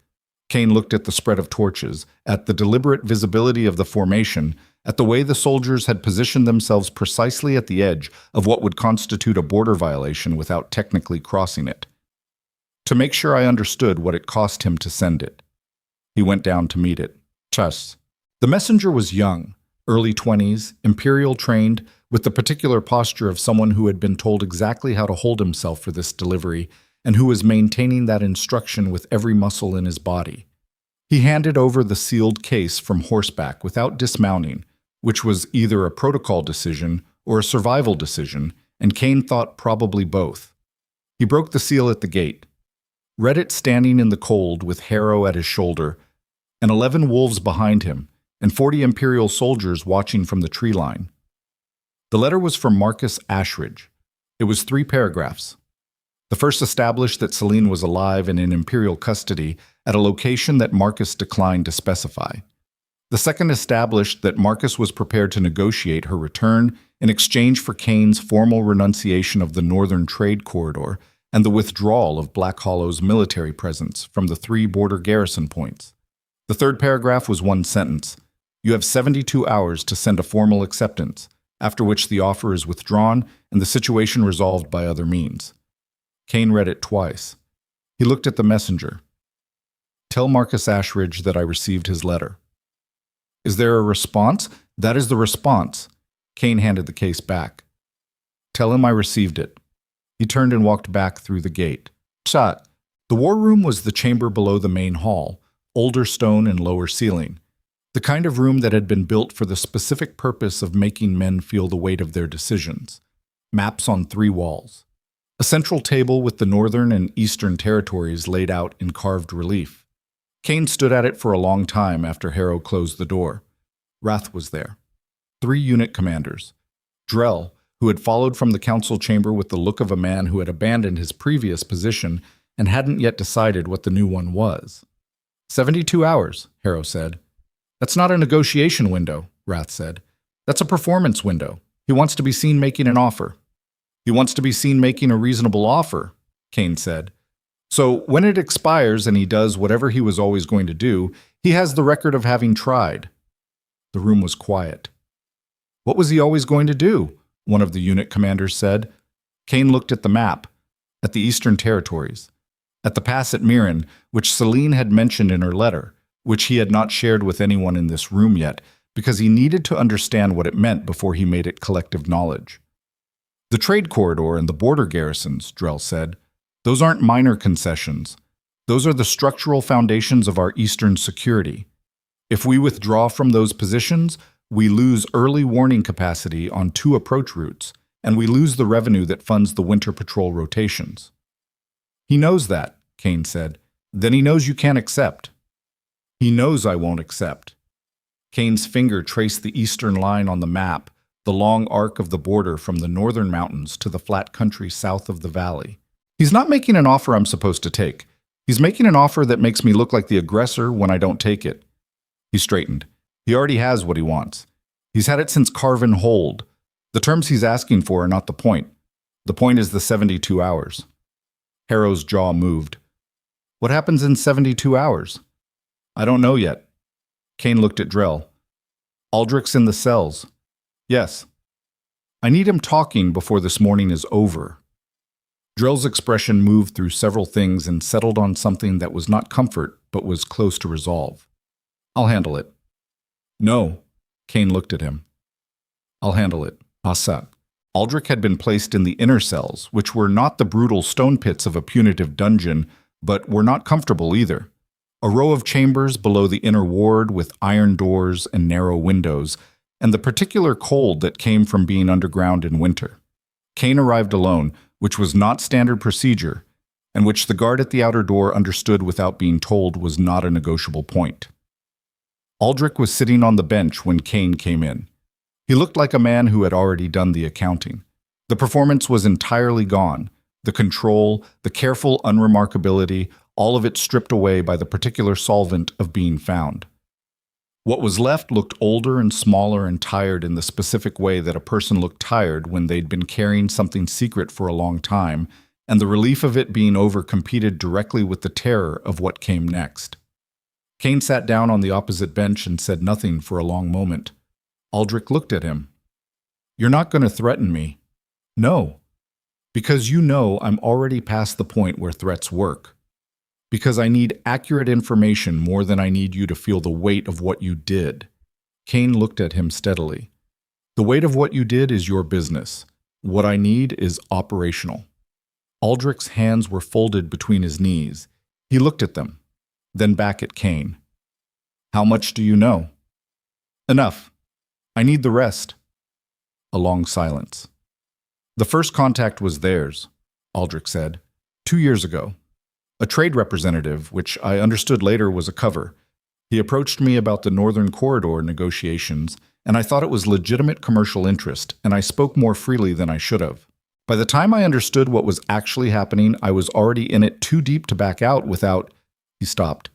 They had records of what I'd shared. They made it clear that if I stopped cooperating, the records would surface. So you kept going. I kept going. Aldrich's voice was flat. Not remorseful exactly, past remorse, into something more like the cold clarity that came after a man had stopped pretending to himself. I gave them patrol schedules first, then unit compositions. Then, he exhaled. Then they asked about the Luna's movements, about the pregnancy. The room held that. I told myself she wouldn't be harmed, Aldrich said. I told myself they wanted leverage, not violence. That she would be taken and used to force terms and then returned. He looked at Kane. I know what that sounds like. It sounds like a man who needed a story to get through the day. Kane's voice was still flat. Not forgiving, not enraged, just level, The voice of someone extracting information from a contaminated source and managing the contamination carefully. The 72-hour window. What happens at the end of it? Aldrich's face changed. You know, Kane said. I don't know exactly. I know... Aldrich stopped. Started again. Before you returned from the south, I received a final communication. Caslin, the contractor you met at the mill, sent word through the usual channel. He said that Marcus had moved the Luna from the first location, the original holding point in the Eastern Provincial Territory. He'd moved her north. Kane felt something shift in his chest. To where? I don't have the specific location, but Caslin said Marcus was accelerating his timeline, that the original plan, hold her, negotiate, use the air as leverage in the long term, had changed. Aldrich's eyes were direct now, with the particular honesty of a man who had decided he had nothing left to spend on dishonesty. He said Marcus was no longer interested in leverage. He said Marcus wanted to end the question of Black Hollow's succession permanently. The question of succession. Kane let that settle into the full meaning of what it was. Not Celine's life, not his life. The heir, the child Celine was carrying, who would be the next alpha of Black Hollow. Marcus wasn't negotiating for a trade corridor. Marcus was buying 72 hours to move a pregnant woman to a location from which there would be no rescue before executing a plan he'd already finalized. Kane stood up. The pass at Mirren, he said. What do you know about it? Aldrich looked up. Something in his expression said this name landed differently than he'd expected it to. Mirren is... How do you know about Mirren? What do you know about it? It's a secondary pass through the Ashridge Northern Range. It's not on any official military map. It's been classified as impassable for the past 30 years because of a rockfall that blocked the lower approach. Aldrich's voice had shifted again. Lower, more careful. But Caslin mentioned it once, in passing. He said Marcus had used it to move assets without going through official border checkpoints. Assets. People. He meant people. Kane looked at him one final second, then he walked to the door. Kane. Aldrich's voice stopped him at the threshold. I understand what's going to happen to me. I'm not asking for anything, but I want to say what she did, from inside their custody. The record she was keeping. The messenger she managed to send. He paused. I've been doing intelligence work for 2 years against a pack that trusted me, and I wasn't capable of what she did in captivity in 3 weeks. Something moved in his face. That's all. Kane said nothing. He walked out and closed the iron door. Back in the war room, he gave them the information in the flat, sequential way he'd processed it. No commentary, no visible weight to the parts of it that had weight. Wrath and Harrow listened like soldiers listening. Drell listened like a man being rebuilt from the inside. He moved her north, Harrow said. Before I came home, Kane said. He anticipated my return, and he moved her. The 72-hour window isn't a negotiation. It's cover. Then we don't have 72 hours, Wrath said. We have whatever time it takes him to reach Mirren and set up the position he wants. Kane looked at the map, at the northern range, at the pass that wasn't on any official military map. Which means we move tonight. The room went quiet. Tonight, Drell repeated. We go through Mirren before he expects us to know it exists. We go with a small force, not an army, not a declaration of war on open ground. Kane's hand moved on the map, tracing the route. 8 wolves, the best we have. We move fast and we move quiet, and we reach that pass before Marcus's main force has finished positioning. 8 wolves against an Imperial garrison, one of the unit commanders said. 8 wolves are invisible. 800 wolves are a battle Marcus has already planned for. Kane looked at the man. He's waiting for Black Hollow to come through the front door. He has forces arranged for a siege response. He does not have forces arranged for 8 wolves who know about a pass he thinks nobody outside his inner circle has heard of. Harrow and Wrath exchanged the look of men who had fought beside Kane long enough to understand the difference between recklessness and a particular kind of terrible logic. I'm going, Wrath said. Yes, Kane said. You're going. I'll pull the unit, Harrow said. I need you here. Kane looked at him. Harrow, I need you here. Someone has to hold Black Hollow together while I'm gone. Someone the pack trusts and that the council can't outmaneuver. He held the weapons master's gaze. That's you. I know what I'm asking. Harrow was quiet for a full 5 seconds, the kind of silence a man needed to accept the particular sacrifice of being the one left behind. Fine, Harrow said. His voice carried everything he wasn't going to say. You bring them back. That's the plan. It's not actually a plan. No, Kane said. It's a direction. The plan comes after. He went to the healer's room before he left. The woman from the mill, Marette, the healer had said, she'd given her name when she regained full consciousness at mid-morning, was awake and propped against the wall with a blanket across her lap and the specific expression of someone who had decided that surviving something difficult entitled them to a few minutes of quiet before the world started demanding things again. She looked at Kane when he came in and didn't look away. You read it, she said. Yes. She said you would come. She was right. Marette looked at her hands for a moment. She was mid-40s, he had guessed correctly, with weathered hands and a face that had absorbed a significant amount of difficult weather without flinching. She had the look of someone who had served Celine's household for a long time, not a soldier, not an official, but the kind of person a woman trusted with the things that couldn't be entrusted to officials. She talked about you, Marette said, while she was planning how to get me out. She didn't do it the way someone talks about a person they're not sure is still what they remember. She talked about you like she was absolutely certain you were exactly what she remembered. Kane looked at her. He was not going to say what this landed like in his chest after weeks of chains and councils and cold rooms.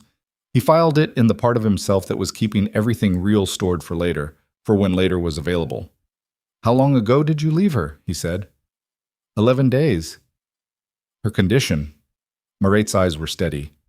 Strong, careful. She's been eating everything they give her and sleeping when they let her, and not doing anything that gives them a reason to restrict her movement. A beat. She is, Marette searched for the right word, deliberate. Everything she does in that place is deliberate. They think they're managing her. She's managing them.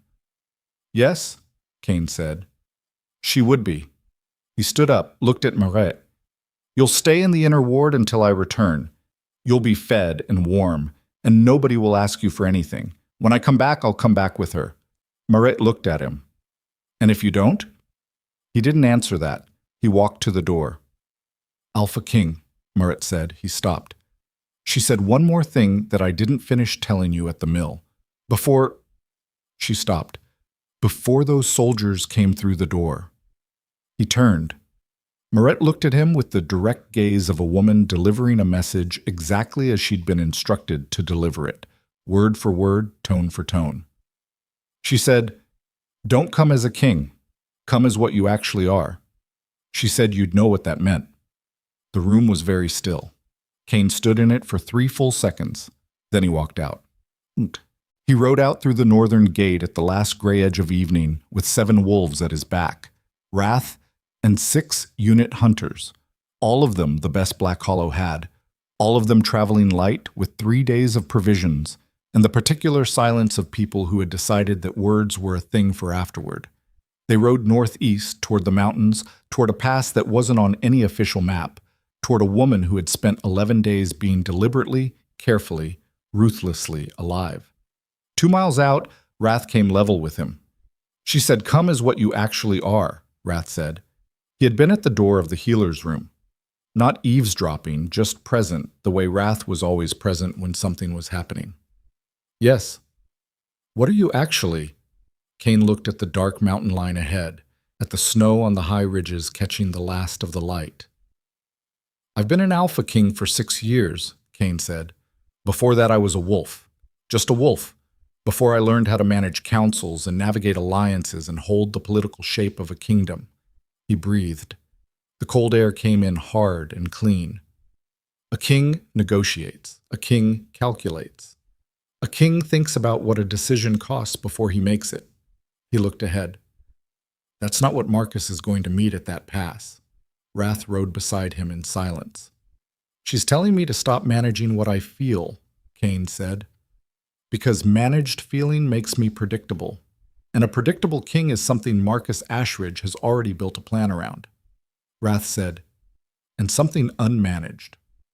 Something unmanaged, Cain said, is something you can't build a plan around.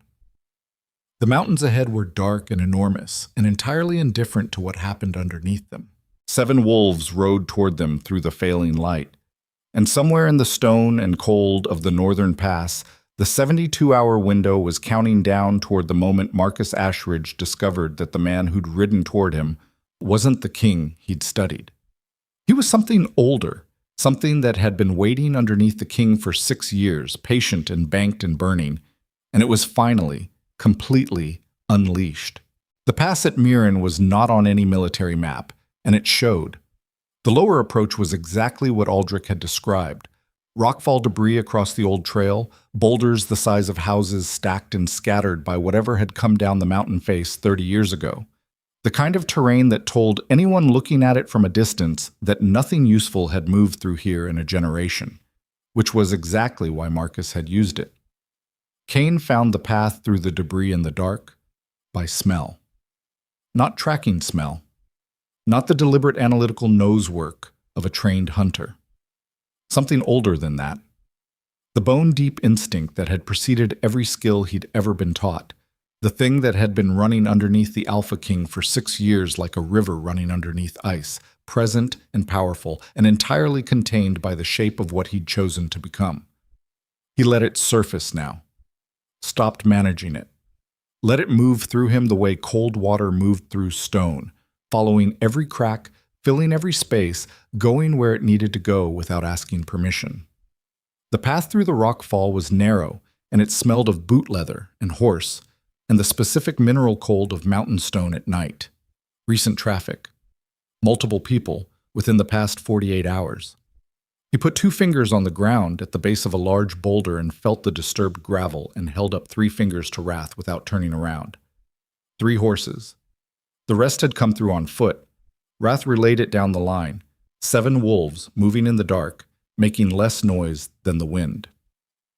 They were an hour into the pass when Cain smelled fire. The Imperial encampment sat in the widest section of the pass, a natural bowl in the mountain terrain that gave shelter from the northern wind and a clear sight line down both approach directions. Competent positioning. Someone had looked at the geography and understood it, which told Cain that Marcus hadn't sent his worst people to do this particular work. 12 soldiers around 2 fires, 4 standing perimeter watch, spread at the corners of the bowl. A canvas structure at the rear of the camp, military grade, the kind of thing that folded into a single pack and unfolded into a room, the only structure in the encampment with a closed entrance. Cain lay on the ridge above it and counted everything twice and let the cold ground press through his coat into his chest and breathed with the slow deliberateness of a man who had decided that every breath between now and what was coming was borrowed time and should be spent carefully. Wrath was flat beside him. The old commander's eyes moved across the camp in the practiced sweep of someone who had been doing this longer than most of the soldiers below had been alive. 12 visible, Wrath said, barely above a breath. 16 total. Cain kept his eyes on the canvas structure. There are 4 more inside the perimeter line, east and west of the main fires using the shadow of the rock wall. He could smell them, wood smoke and sweat, and the specific iron and leather smell of armed men. The structure at the back. Yes. 2 guards at the entrance. Neither of them is relaxed. He watched the way the 2 soldiers stationed at the canvas entrance stood, weight forward, arms closer to weapons than parade rest, the posture of men who had been told their specific job was important and who had taken that seriously. They're not guarding a prisoner. They're guarding a priority. Wrath breathed slow. Or they know we're coming, and she's bait. Cain had been holding this possibility in mind since they'd left Black Hollow. He turned it over repeatedly, from every angle, looking for the version of the situation in which this was a trap rather than a camp. And every time he came back to the same calculation, even if it was a trap, doing nothing was the alternative. Doing nothing meant the 72-hour window expired, and Marcus finished what he'd started. The cost of inaction was certain. The cost of action was contingent.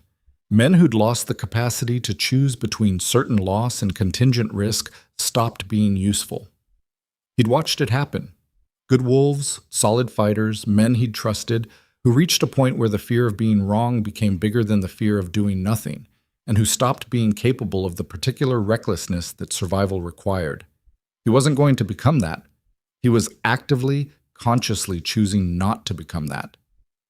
If it's bait, he said to Wrath, then we're already committed, and we take the bait fast. Wrath made a sound that was not quite agreement and not quite disagreement. It was the sound of a man who had followed a particular alpha king through enough situations that he'd stopped requiring the situation to be comfortable before he moved.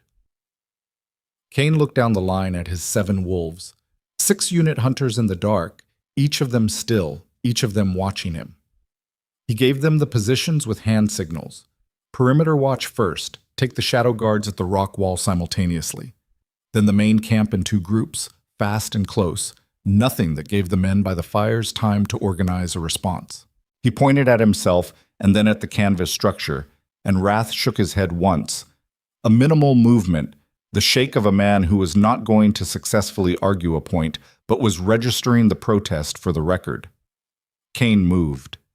What happened in the next 4 minutes was not elegant. He had no illusions about that afterward, no inclination to smooth it into something it wasn't. It was 4 minutes of necessary brutality carried out with the concentrated violence of people who were very good at a terrible thing, and every soldier in that camp had come there armed and prepared for exactly this kind of encounter, and none of them had expected it from this direction at this hour, with this few people. The perimeter went down in under 60 seconds. Cain took the first guard at the canvas entrance himself. Fast and silent, the guard's response choked off before it could become sound. The second guard turned at the wrong moment and caught Cain's elbow across his jaw with a force that sat him down and kept him there. Then Cain was through the entrance. The inside of the structure was lit by 2 small lanterns hung from the center pole. It was larger than it looked from outside, 20 feet across, the canvas walls pulling enough heat from the lanterns to make the interior almost warm by comparison with the pass. 3 people inside. A military physician, or something performing that function, standing at the left side of the space with the stunned expression of someone who had spent his career in backline positions and was now realizing that backline positions had limitations.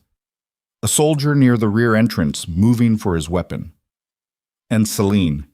She was sitting upright on a low military cot at the back of the structure, both hands braced against the frame, already in the process of standing, which was the specific posture of someone who had heard the sounds outside and had decided that whatever was happening, sitting down was not the response. She was wearing the same kind of mismatch of civilian and practical clothing as Maret had been. Warm enough, functional, the clothing of someone who'd been managing their own survival in captivity by insisting on basic necessities. Her hair was loose. There was a bruise along the left side of her jaw, faded to yellow-green at the edges, old enough to be weeks past its worst. Her eyes found him the moment he came through the entrance, and the thing that moved through her face was not relief. It was recognition, immediate and total, the look of someone whose fundamental calculation had just been confirmed. She'd known he was coming. She'd built her entire strategy inside that camp around the certainty that he was coming. The soldier near the rear reached his weapon. Cain crossed the distance in 2 steps and put him on the ground with the efficient, unhesitating physicality of a man who had moved past the part of himself that calculated proportional response. The physician pressed himself against the canvas wall and demonstrated the intelligence to stay there. Cain reached Celine. She grabbed his arm with both hands. Not the desperate grip of someone rescued, but the grip of someone making contact after a long time in a place where everything physical had to be controlled and managed and performed, and this was the first thing she'd been allowed to feel without performing it. He put his hand on the side of her face, the unbruised side, and looked at her and did a rapid, systematic check. Her eyes clear, her breathing steady, the curve of her abdomen beneath the coat larger than when he'd last seen her and entirely, demonstrably present. "Are you hurt?" he said. "Not seriously." "The bruise."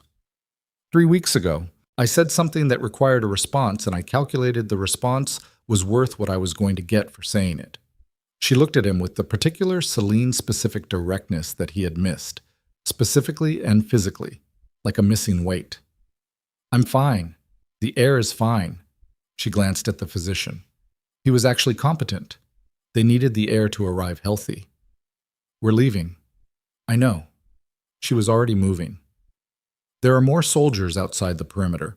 Marcus has a second unit positioned at the far end of the pass. He told me, he wanted me to know, I think, to feel how complete the containment was. She looked at Kane.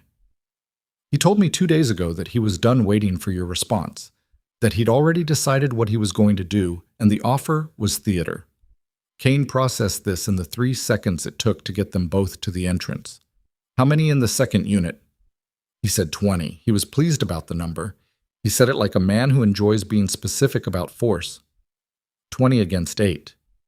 7, Celine said. You're here, which makes it 8, plus me. He almost said, you're not fighting, but he looked at her face and saved his breath. She had spent weeks being carefully, deliberately alive in this camp, managing her captors, building an intelligence record, sending a dying messenger through a mountain winter to reach him. The version of her that required protection from a statement of numbers was not the version of her standing in this canvas structure in the dark. Plus you, he said. They came through the entrance into controlled chaos, Wrath coordinating the 7 wolves across the captured camp, 3 Imperial soldiers already secured, the others down. One of his hunters had a cut along his forearm, bleeding but moving. Everyone functional. Wrath looked at Celine for 1 single second with the expression of a man who had told Kane he hadn't found evidence she was dead, and who had just had that careful smaller-than-hope thing vindicated. Second unit, Kane said to Wrath. East end of the pass, 20 soldiers. When? They'll have heard the camp. Kane looked at the eastern approach. Now, or very soon. Wrath began moving his wolves into position without further discussion. The economy of it, no debate, no visible fear, just 7 people who had decided to be here and were now being here completely, was the specific quality that made the difference between a fighting unit and a collection of armed individuals. Kane had built these wolves over 6 years, and he felt the weight of that now, not as pride but as responsibility, the understanding that the thing you built either held or it didn't, and you found out which only in moments like this one. He put Celine at the center of the group between 2 of the hunters, and she went without argument because she understood positioning and she wasn't wasting energy on symbolism. Then the eastern approach lit up with torches, and the second unit came around the far curve of the pass at a run. So, 20 soldiers moving fast in tight formation, torches carried at the edges to light the ground, the inner soldiers moving in the dark between them. Imperial military discipline. They came fast, but they came organized, which was better than a panicked scramble and worse than individual fighters adapting to unknown terrain, and Kane looked at the shape of the formation and saw the gap he needed in the first 2 seconds. Hold, he said, and felt rather than heard his wolves go still around him. The formation came another 50 feet. Kane watched the torchbearers, watched the gap between the outer light and the inner darkness where soldiers were moving without illumination. Wrath, split them. Left flank. Wrath was gone before the sentence finished. What came next was not a battle in any formal sense. It was terrain and darkness, and 8 people who knew exactly where each other was, moving through a gap in a formation that had been built for open ground and was discovering that the pass walls didn't care about its shape. The torches worked against the Imperial soldiers as much as for them. The light that let them see the ground also told the wolves exactly where the formation's edges were. Kane went through the center. He took a sword cut on the upper left arm in the first 10 seconds, felt it as heat and pressure more than pain, the way the body managed acute injury during the thing that was causing it, saving the pain for afterward when the emergency had concluded. He registered it and moved past it, one more data point in the constant rapid calculation of position and threat, and who needed to be handled next. The darkness became the advantage he needed it to be. The Imperial soldiers knew they'd hit 8 wolves, but they couldn't find 8 wolves. The wolves weren't staying still long enough to find. Hit and separate and reform in new positions. The tactic of a small force against a larger one in closed terrain. The difference between trying to match their strength and refusing to compete on their terms. 3 minutes into it, Kane felt the formation shift. The tight Imperial structure started losing its coherence, individual soldiers starting to act on individual threat assessment rather than unit coordination, and this was the moment he'd been waiting for. The moment a disciplined force became a collection of separate people who all happened to be in the same place. He was bleeding from the arm cut and from something along his ribs he hadn't fully accounted for yet, and his lungs were burning with cold mountain air that didn't carry enough warmth to be kind about. He was aware of all of it, and he was aware of none of it in the sense that mattered, because the part of him that was managing survival had reduced everything to the next 3 feet and the next decision and the next body between him and the thing he needed to reach. He fought like something that had stopped calculating the cost. That was what Celine had understood when she'd sent him the message through Marais. Don't come as a king. A king fought with reserves held back, with an eye on the aftermath, with the constant background awareness of what this would cost him in political capital and alliance relationships, and the morning after accounting that all decisions eventually required. A king fighting was always also a king governing. What he was right now was not governing anything. He was a wolf who had come to take back what was his, and the difference between that and everything he'd been for the past 6 weeks was the difference between fire that had been banked and fire that had been let loose. And the Imperial soldiers in that pass were discovering the distinction at a speed that didn't leave room for academic consideration. 9 minutes from first contact, the formation had broken into 3 separate engagements. Kane's wolves had taken 2 injuries between them, real ones, not the minor cuts and bruises that combat accumulated like weather, and had removed 11 Imperial soldiers from the fight entirely. The remaining 9 had retreated to the far end of the pass and reorganized in a tight defensive cluster with their backs against the stone wall. Kane stood 20 feet from them, breathing hard, blood soaking through his sleeve and dripping off his fingers, and looked at 9 soldiers who had just watched their formation dissolve against 8 wolves in a mountain pass at night, and who were now making the particular calculation that soldiers made when the math changed. Wrath appeared at his right shoulder. 2 hunters flanked left. 3 more came in from the eastern approach, having cut off the retreat. Celine was at his left. She had picked up a blade somewhere in the pass, and she was holding it with the grip of someone who had been taught to use one, rather than someone who merely owned one, which was a piece of information about her Kane was filing for a different kind of conversation at a different time. 9 soldiers. 8 wolves. A mountain pass at night. Lay down the weapons, Kane said, and I'll let you walk out of this pass. That offer lasts 10 seconds. The soldiers looked at him, at the blood, at the 8 wolves around him, at the eastern wall at their backs. 7 of them put down their weapons. 2 of them didn't. One of the 2 who didn't was the unit commander. Kane could see it in the insignia on his coat, and the way the 7 had looked at him before they decided. The commander was a broad man, experienced-looking, with the face of someone who understood perfectly well what the math said and was choosing to contest it anyway. Not from stupidity, from the specific pride of a military man who had been given a task and who was not going to explain to Marcus Ashridge why he'd walked away from it with his hands empty. "Where's the Crown Prince?" Kane said. "He's not in this pass." The commander said nothing. He sent 20 soldiers and a physician, and he positioned himself somewhere else. Kane looked at the man. That's not a man who's confident in his position. That's a man who built a plan around not being present when it went wrong. The commander's jaw moved. "He's at the border fortress," Celine said quietly. "Mirath. He's been there the entire time. He moved me to this pass 3 days ago, but he never left Mirath himself." She looked at Kane. He wanted to be the one who received the news, whichever way it went. Kane looked at the commander. "Is she right?" The commander's silence was its own answer. Kane looked at Wrath, then back at the commander. "Walk away," he said. "All of you, leave your weapons. Walk west out of this pass and keep walking." He paused. "And tell Marcus Ashridge that I received his message."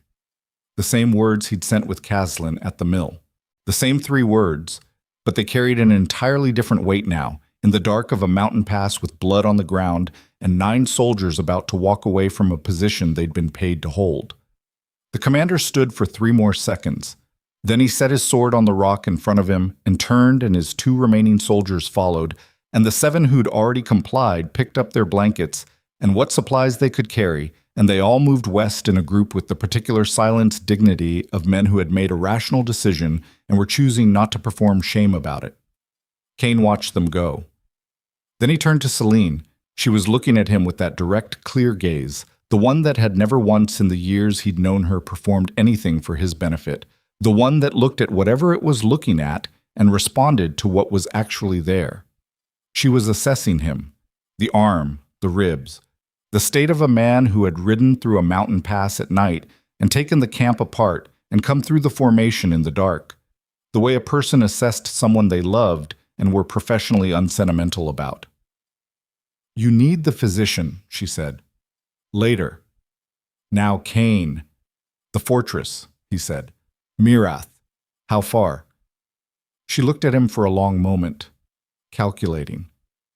He could see her doing it, the same deliberate process that had kept her alive in that camp for weeks, the constant assessment of what was real versus what was wanted, what was possible versus what was necessary. 4 hours east, she said, through the far end of the pass and then a hard ride. She paused. "He'll know the pass fell by morning. He has a rider positioned at the base of the eastern slope. I saw him the day they moved me. When the rider doesn't report, Marcus will know. How much time before he moves?" "He won't move. Mirath is his strongest garrison. He'll pull his forces in and fortify and wait for you to come to him because he's had this scenario planned since before Carven Hold." Her voice was absolutely level. "He wants a siege, Cain. He wants you to come to a fortified position with 8 wolves and try to take it. That's the version of the story where he wins." Cain looked east, at the dark end of the pass, at the mountain stone and the cold and the 4 hours that stood between here and whatever Marcus had built at Mirath. "Then we don't give him a siege," Cain said, "with 8 wolves. With 8 wolves and what's waiting east of the pass." He turned to Wrath. Wrath was already looking at him with the expression of someone who had heard something in the woods and was deciding whether to investigate. "The eastern border clans," Cain said. "You told me 3 of them sent riders asking about leadership continuity." "Yes." "They're asking because they're deciding, because they want to know which direction to commit before they have to commit." He looked at Wrath. "If Black Hollow is moving on Mirath tonight, they need to know it before dawn." Wrath's expression shifted. Not surprise, something closer to the look of a man watching a calculation complete that he'd half expected and whole hoped for. "That's a 3-hour ride in the wrong direction. I'm not asking you to do it." Cain looked at his hunters. 2 of you, the fastest riders, East Clan territories, Harath, Vorden, the Skeln Pass holders. Tell them Black Hollow is moving on the Ashridge border fortress before first light. Tell them the Alpha King is asking them to decide." He paused. "Tell them the Luna of Black Hollow is standing in the pass at Mirren, and she wants to know which packs are going to be part of the story that comes after this." 2 hunters exchanged one look. Then they were moving. Cain turned back to the east end of the pass. 5 wolves. 1 Luna. 4 hours of dark mountain terrain between them and a fortified garrison where Marcus Ashridge was sitting in his strongest position, surrounded by his best soldiers, waiting for a siege he'd already planned the response to. He had a cut that needed closing and ribs that were telling him increasingly unambiguous things about their current condition, and a plan that was less a plan than a direction, which he had already explained to Harrow was how it worked. And underneath all of it, underneath the blood and the mountain cold and the 4-hour ride ahead, something that was not victory yet, but was the shape of it, the structural outline of a thing that hadn't happened yet but had begun to be inevitable. He had Celine. He was moving. And Marcus Ashridge, sitting behind his fortress walls waiting to receive the news from this pass, had not yet been told what kind of thing was riding toward him through the dark. That was about to change. Wrath stepped up beside him. "You know what's in that fortress?" "Yes." "And you're going anyway?" "Yes." "Because." Cain looked east, at the dark, at the thing waiting at the end of it. "Because he took something that belonged to Black Hollow," Cain said. "And I'm the Alpha King, and there's only one version of this story where that ends." He started moving east, and the 5 wolves and 1 Luna fell into step behind him, moving through the dark toward the fortress where everything was about to be decided, toward the moment that had been building since the chains on his wrists and the council chamber and the cold room that still smelled like her, building through every mile of the frozen road north and every hour of patient calculation and every deliberately chosen breath she'd taken in that camp to keep herself and their child alive until he arrived. The mountain pass swallowed them whole, and the darkness ahead did not answer. and neither of them needed it to. The fortress of Mirath rose out of the pre-dawn dark like something the mountain had grown rather than something men had built. Black stone and old timber, and the particular permanence of a structure that had absorbed enough violence over enough decades that it had stopped being surprised by it. 4 towers. A main gate of iron-banded oak, 2 feet thick. Walls that had been designed by someone who understood the geometry of siege defense and who had done their work thoroughly. Cain sat on his horse at the tree line and looked at it for a long time. His arm had been bound with strips from a soldier's blanket, tight enough to slow the bleeding, but not tight enough to limit the movement he was going to need. His ribs had declared themselves more definitively in the hours since the pass.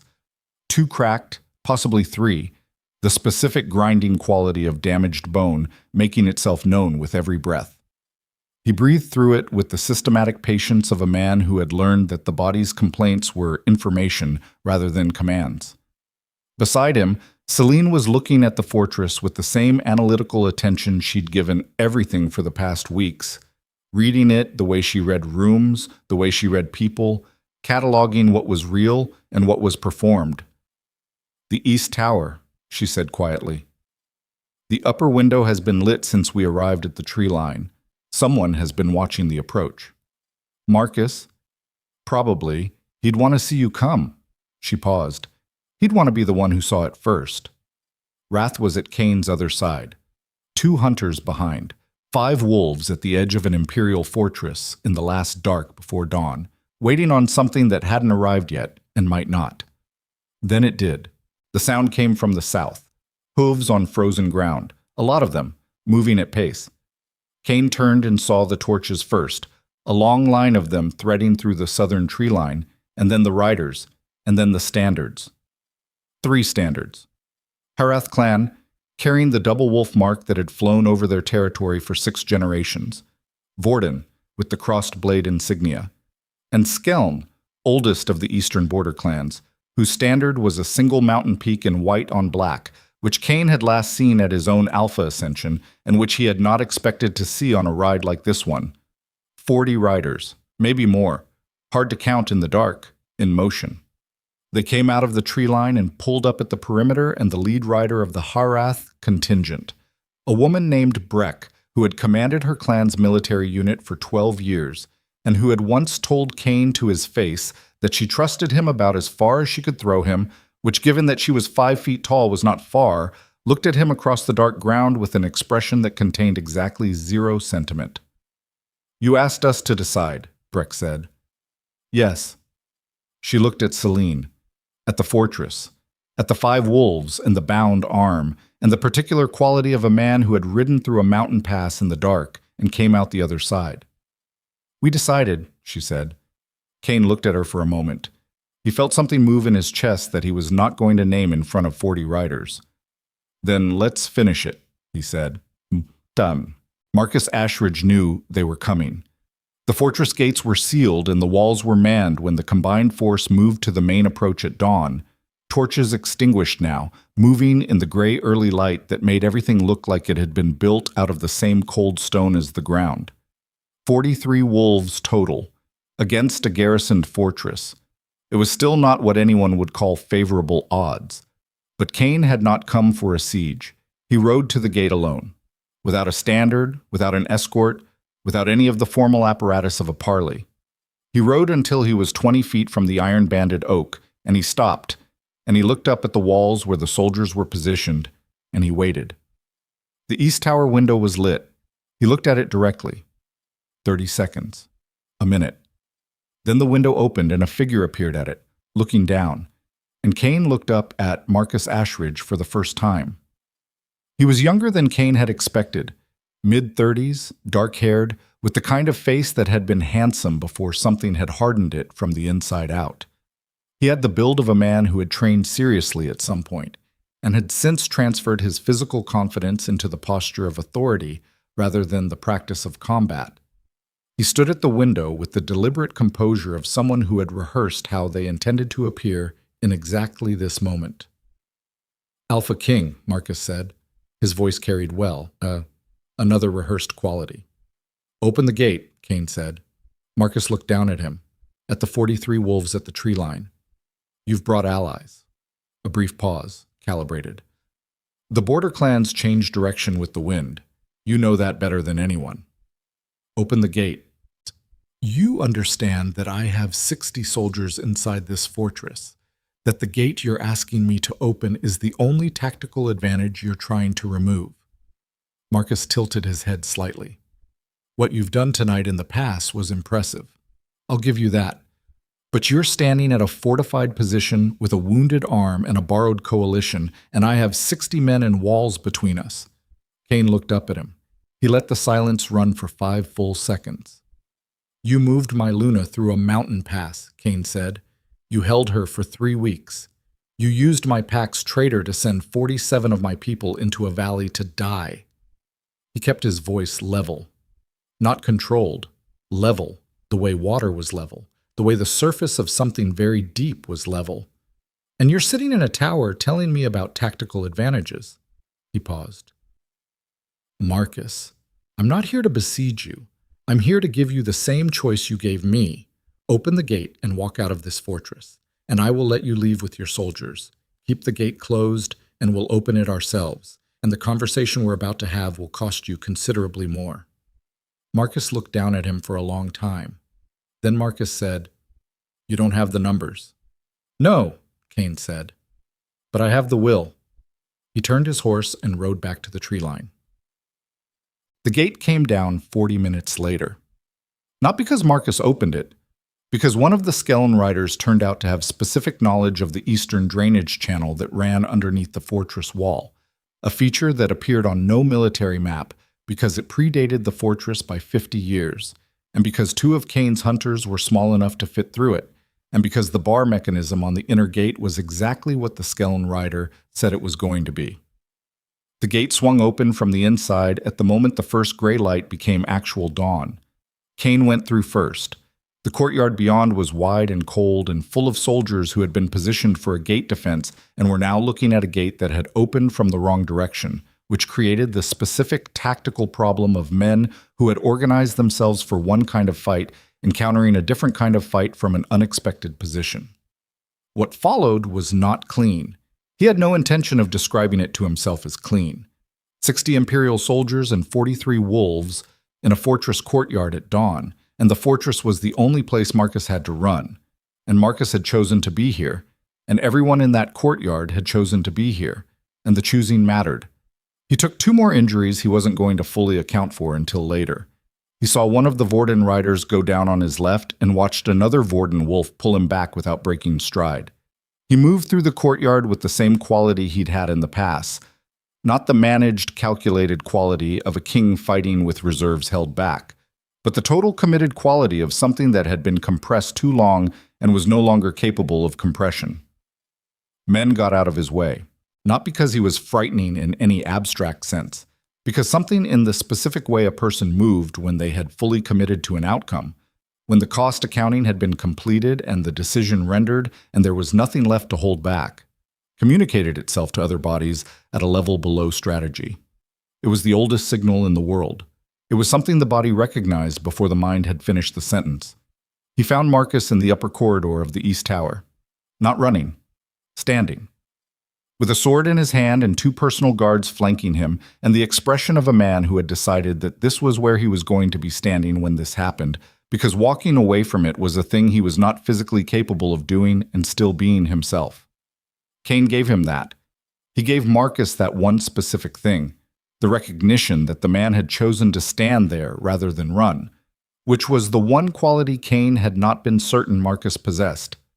The 2 guards lasted approximately as long as guards ever lasted against an alpha king who was past managing how he fought. Then it was just the 2 of them in the corridor with the dawn light coming through the narrow window and the sound of the courtyard below filtering up through the stone. Marcus fought well. Kane was honest about this in the part of his mind that remained analytical even in the middle of violence. Marcus had been trained by serious people and had kept the skills current and fought with the particular desperation of a man who understood exactly what was at stake and was putting everything he had into making the outcome different than it was going to be. It wasn't enough. It was not a question of ability. Kane had been fighting since he was 9 years old, and had been Alpha King for 6 years, and had just spent the past 2 months absorbing every kind of loss a man could absorb without going under. And what came out of all of that was something that was no longer a skill, and no longer a style but a fact of nature, the way a river was a fact of nature. You could redirect it, you could dam it, but you could not make it not want to move downhill. Marcus went down in the corridor with Kane's knee on his chest and Kane's forearm across his throat, and the sword gone from his hand and spinning somewhere on the stone floor behind them. He was alive. Breathing hard, bleeding from the cut along his cheekbone, looking up at Kane with the eyes of a man who had run every remaining calculation in the second before he went down, and who had arrived at an answer he didn't like. Kane looked at him. He felt the full weight of 47 names. He felt the valley at Carven Hold. He felt the chains on his wrists and the cold room and the weeks of patience that had cost more than he was going to put a number on. He felt all of it, the complete aggregate of what Marcus Ashridge's decisions had cost.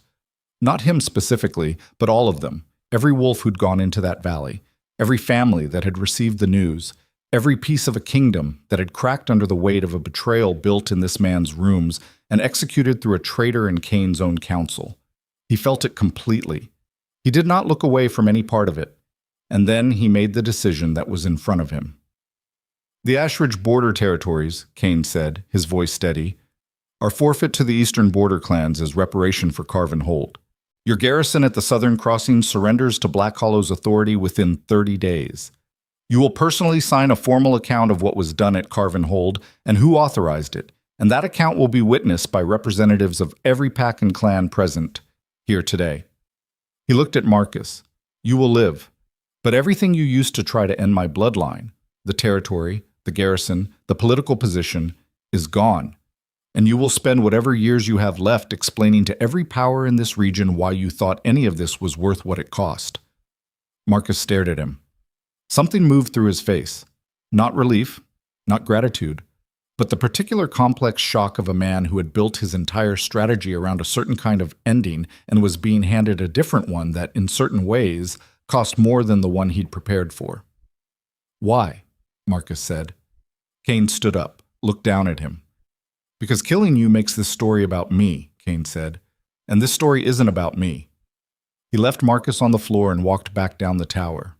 Tot. The courtyard had gone quiet by the time he reached it. The Imperial soldiers had been disarmed and the clan riders were moving through the space with the particular organized efficiency of people who had fought alongside strangers and were now navigating the aftermath of that strange intimacy. Wrath was sitting on a stone step pressing a folded cloth against his side with the expression of a man who was going to be fine and was annoyed about how much it was going to hurt first. 2 of the hunters were helping the Vorden rider who'd gone down. Breck was standing near the gate with her arms folded, watching the proceedings with the expression she wore for all proceedings. Celine was standing in the center of the courtyard. She had come through the gate with the main force. Kane had not had time to argue this, and she had not waited for him to try. She was standing now in the dawn light with her coat around her and one hand resting on the curve of her abdomen, and her face turned toward the east where the sun was beginning to make genuine promises about arriving, and she looked exactly like what she was. A woman who had survived something that had been designed specifically to destroy her, and who was standing in the aftermath of it, and who had not survived it by being broken and rebuilt, but by choosing, every single day, every single calculation, to remain entirely herself. Kane walked to her. She turned before he reached her, looked at him. The full assessment, rapid and systematic, the same look she'd given him in the canvas structure. The arm, the ribs, the new damage from the courtyard. She looked at all of it and arrived at whatever conclusion her tally produced, and then she looked at his face. "Marcus," she said, "alive." She processed this. He watched her process it. Not surprise, closer to a confirmation. The look of someone whose understanding of a particular person had just been verified against evidence. "You let him live," she said. "Yes. Because the 47 deserved better than having their deaths become the reason an Alpha King made a decision he couldn't justify to himself in 20 years. He looked at her. Because you survived 3 weeks in his custody by refusing to become someone you weren't, and I wasn't going to walk out of this fortress as something different than what I came in as. She was quiet for a moment. The dawn light was changing the color of everything. The stone, the air, the particular quality of a morning after a night that had contained this much. You came as what you actually are, she said. You told me to. I did. She looked at his arm. You need the physician. We arrested the physician. He's a physician, Kane. He heals people. That's the same on both sides of a border. She took his good arm and turned him toward the tower entrance with the practical authority of a woman who had been making decisions under difficult conditions for weeks and was not prepared to stop doing so because the immediate crisis had resolved. Walk. He walked. There was no version of the universe in which he was not going to walk. Quotes. They stayed at Mirath for 3 days while the wounded were stabilized, and the terms were drawn up, and the formal documents that would define the aftermath of this particular night were witnessed and signed. Marcus signed everything. He signed with the expression of a man paying a debt he had not expected to survive long enough to pay, and Kane watched him sign and felt something that was not satisfaction and not forgiveness, but was the neutral space between them where two things that had been at war simply stopped. On the third day, Celine sat beside him on the wall of the East Tower in the afternoon light, and they looked out at the Eastern Territories together without speaking for a long time. She said, "Tell me about the chains." He looked at her. "When you came home," she said, "Drell put chains on you. Tell me about that." He was quiet for a moment. He thought about the road north, about the cold iron and the 47 names and the particular quality of the silence on that road, which had been the silence of survivors who were not yet sure what they'd survived. "I held out my wrists," he said. She looked at him. "I let them do it because I understood why they needed to. Because a man who's lost what I'd lost, coming home the way I came home, they needed to know I could be controlled before they were willing to believe I could be trusted." He paused. "And I let it happen because I wasn't sure, in that moment, that they were wrong." Celine was quiet. "I thought about the valley every hour of that road north," he said. "Every decision I'd made in the weeks before it. Every time I'd looked at the information in front of me and made a calculation and moved forward. I kept finding the moments where I could have seen it coming, where I should have seen it coming." He looked at the eastern horizon. "That's the thing nobody tells you about betrayal. It doesn't arrive as an event. It arrives as a retrospective. You go back through every conversation, every interaction, and you find all the places where the thing was already present and you walked right past it. You couldn't have known about Aldrich. Maybe not, but I chose to trust the structure around me rather than my own assessment of it, because I was trying to be the kind of king who listened to his counsel rather than the kind of king who operated on instinct and told everyone else to keep up." He exhaled slowly. "That cost people their lives. I'm not going to be comfortable about that. I don't think I should be comfortable about it." Celine looked at him with the particular quality of attention she gave to things that mattered. "You said it was a failure, not a void," she said. "Yes." "Do you know the difference?" "I'm starting to." He looked at her. "A void is when there's nothing left that understands what it's doing and why. A failure is when something real made a real mistake and is still standing afterward." He paused. "I'm still standing." She put her hand on his good arm. "Just that. Just the weight of it. I kept a record of everything," she said quietly, "in that camp. Every conversation, every detail, every piece of intelligence I could accumulate. I kept it because I needed to. Because it was the thing I could do, the work that was in front of me, but also because I needed to believe there would be someone to give it to." She looked at the eastern light. "There were days when that was harder to believe than others." "Tell me about those days." She was quiet for a moment. She turned to look at him with something in her face that she had not shown him since before the campaign, since before the valley and the captivity and all of it. Not the careful deliberateness, not the managed performance, but the actual interior face of a person who had been alone with something very heavy and was now, for the first time, not alone with it. "I thought about the child," she said, "every day, about what it would mean if I didn't make it. Not for the pack, not for the succession, just for the child. That he would come into the world not knowing what I'd tried to do, not knowing that someone who loved him had... She stopped. Let it sit. That was the day I started being deliberate about surviving, not hoping to survive, deciding to. She looked at Kane. There's a difference. He understood. He understood it in the specific way that a man understood something that had been true about himself and that he'd never heard articulated by another person until this moment. Yes, he said, there is. They sat on the wall as the afternoon light moved west and the eastern sky deepened, and the world was briefly, unusually quiet. They came home to Black Hollow on the 7th day after the pass at Mirren, not in chains, not in the silence of survivors managing the distance between themselves and what had happened.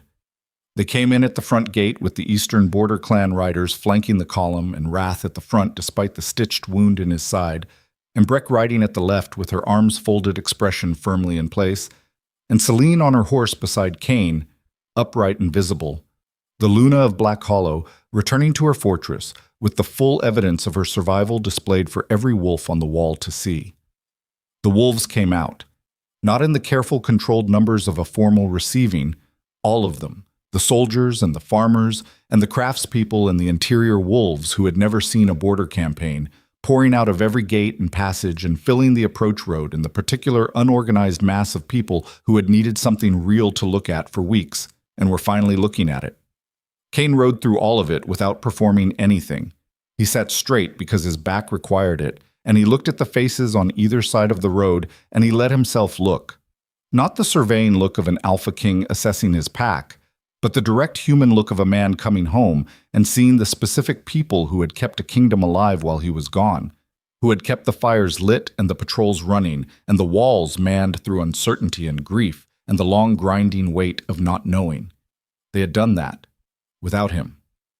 Because the thing he'd built over 6 years, the council and the units and the relationships and the structures, it had held without him, imperfectly, fractured in places, bearing the marks of the pressure it had been under. But it had held. He thought about all the things he'd believed a king had to be. The control, the managed face, the constant calculation of what a decision cost in political terms before it was made. He thought about how much of that had been real and necessary, and how much of it had been a protection against exactly what had happened, against the possibility that something could get through all that management and break him where he lived. It had gotten through anyway, and he was still here.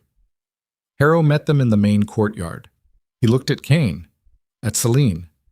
He didn't say anything for a moment, which was itself a kind of speech.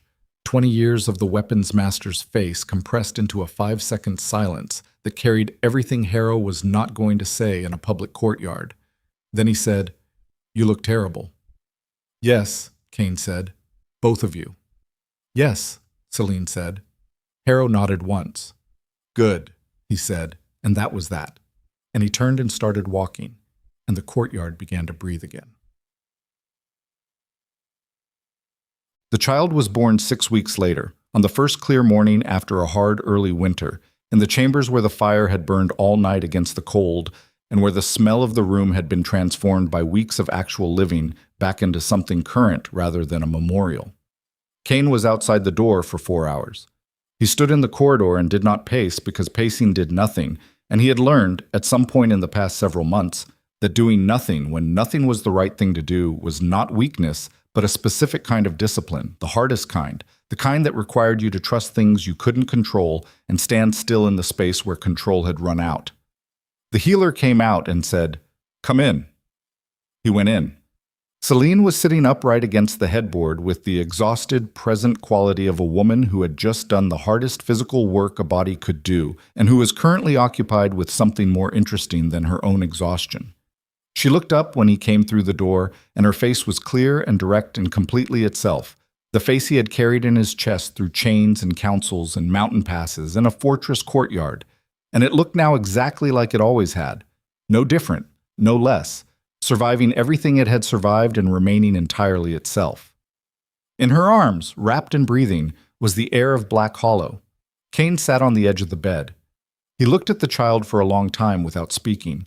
He thought about the valley, about the 47 names, about chains and cold iron, and the particular darkness of a road north in winter. He thought about Marae in the mill with Celine's crest pressed between her hands, the smaller-than-hope thing that Wrath had given him and that had turned out to be enough.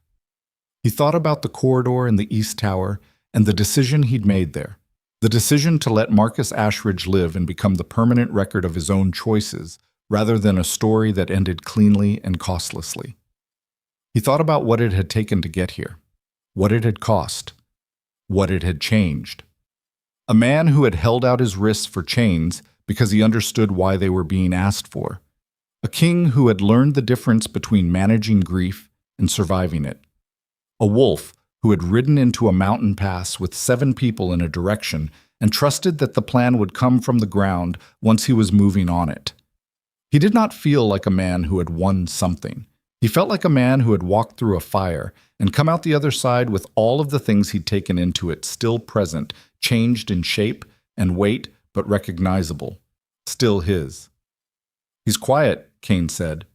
"He's been awake this whole time," Celine said. "He's just watching." Cain looked at the child's face. The particular absolute newness of it. The specific quality that very new people had of being entirely present without any practiced distance between themselves and the experience of being alive. "He looks like you," Cain said. "Harrow said he looks like you." "Harrow is wrong." Celine made the sound that was not quite a laugh but was in the same family. "He's 2 hours old. He looks like himself." Cain looked at his son. At Celine.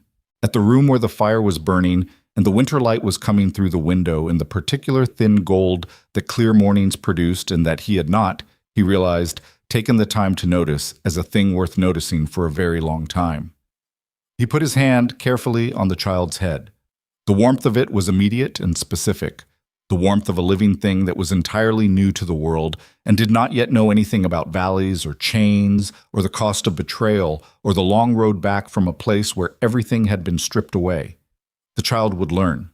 That was the unavoidable truth of it. The world had its lessons, and it did not ask permission before it taught them, and the heir of Black Hollow would grow up in a kingdom that bore the marks of what it had survived. And there would be days when those marks were heavy, and days when they were simply part of the landscape, and both were true, and neither canceled the other. But that was later. That was the long work, the patient building of a thing that could hold. Right now there was only this room, and this morning, and the clear winter sky outside the window that did not know or care about the cost of what had produced it. "We'll need to tell the pack," Celine said. "Tomorrow," Cain said. She looked at him. "Tomorrow," he said again, without apology. "Tonight it's just this." She looked at him for a moment with that direct gaze, the one that assessed what was actually there rather than what was being performed. Then she leaned her head against his shoulder, carefully, with the particular care of someone who had been in an environment where nothing was given without calculation, and who was now, deliberately, choosing to give something without calculating the cost. He put his arm around her. The fire burned. The child slept. And Black Hollow, fractured and scarred and rebuilt from the inside out by everything that had tried to unmake it, breathed on through the morning, carried forward by the specific stubborn refusal of living things to stop being alive. That was the whole of it. That was enough.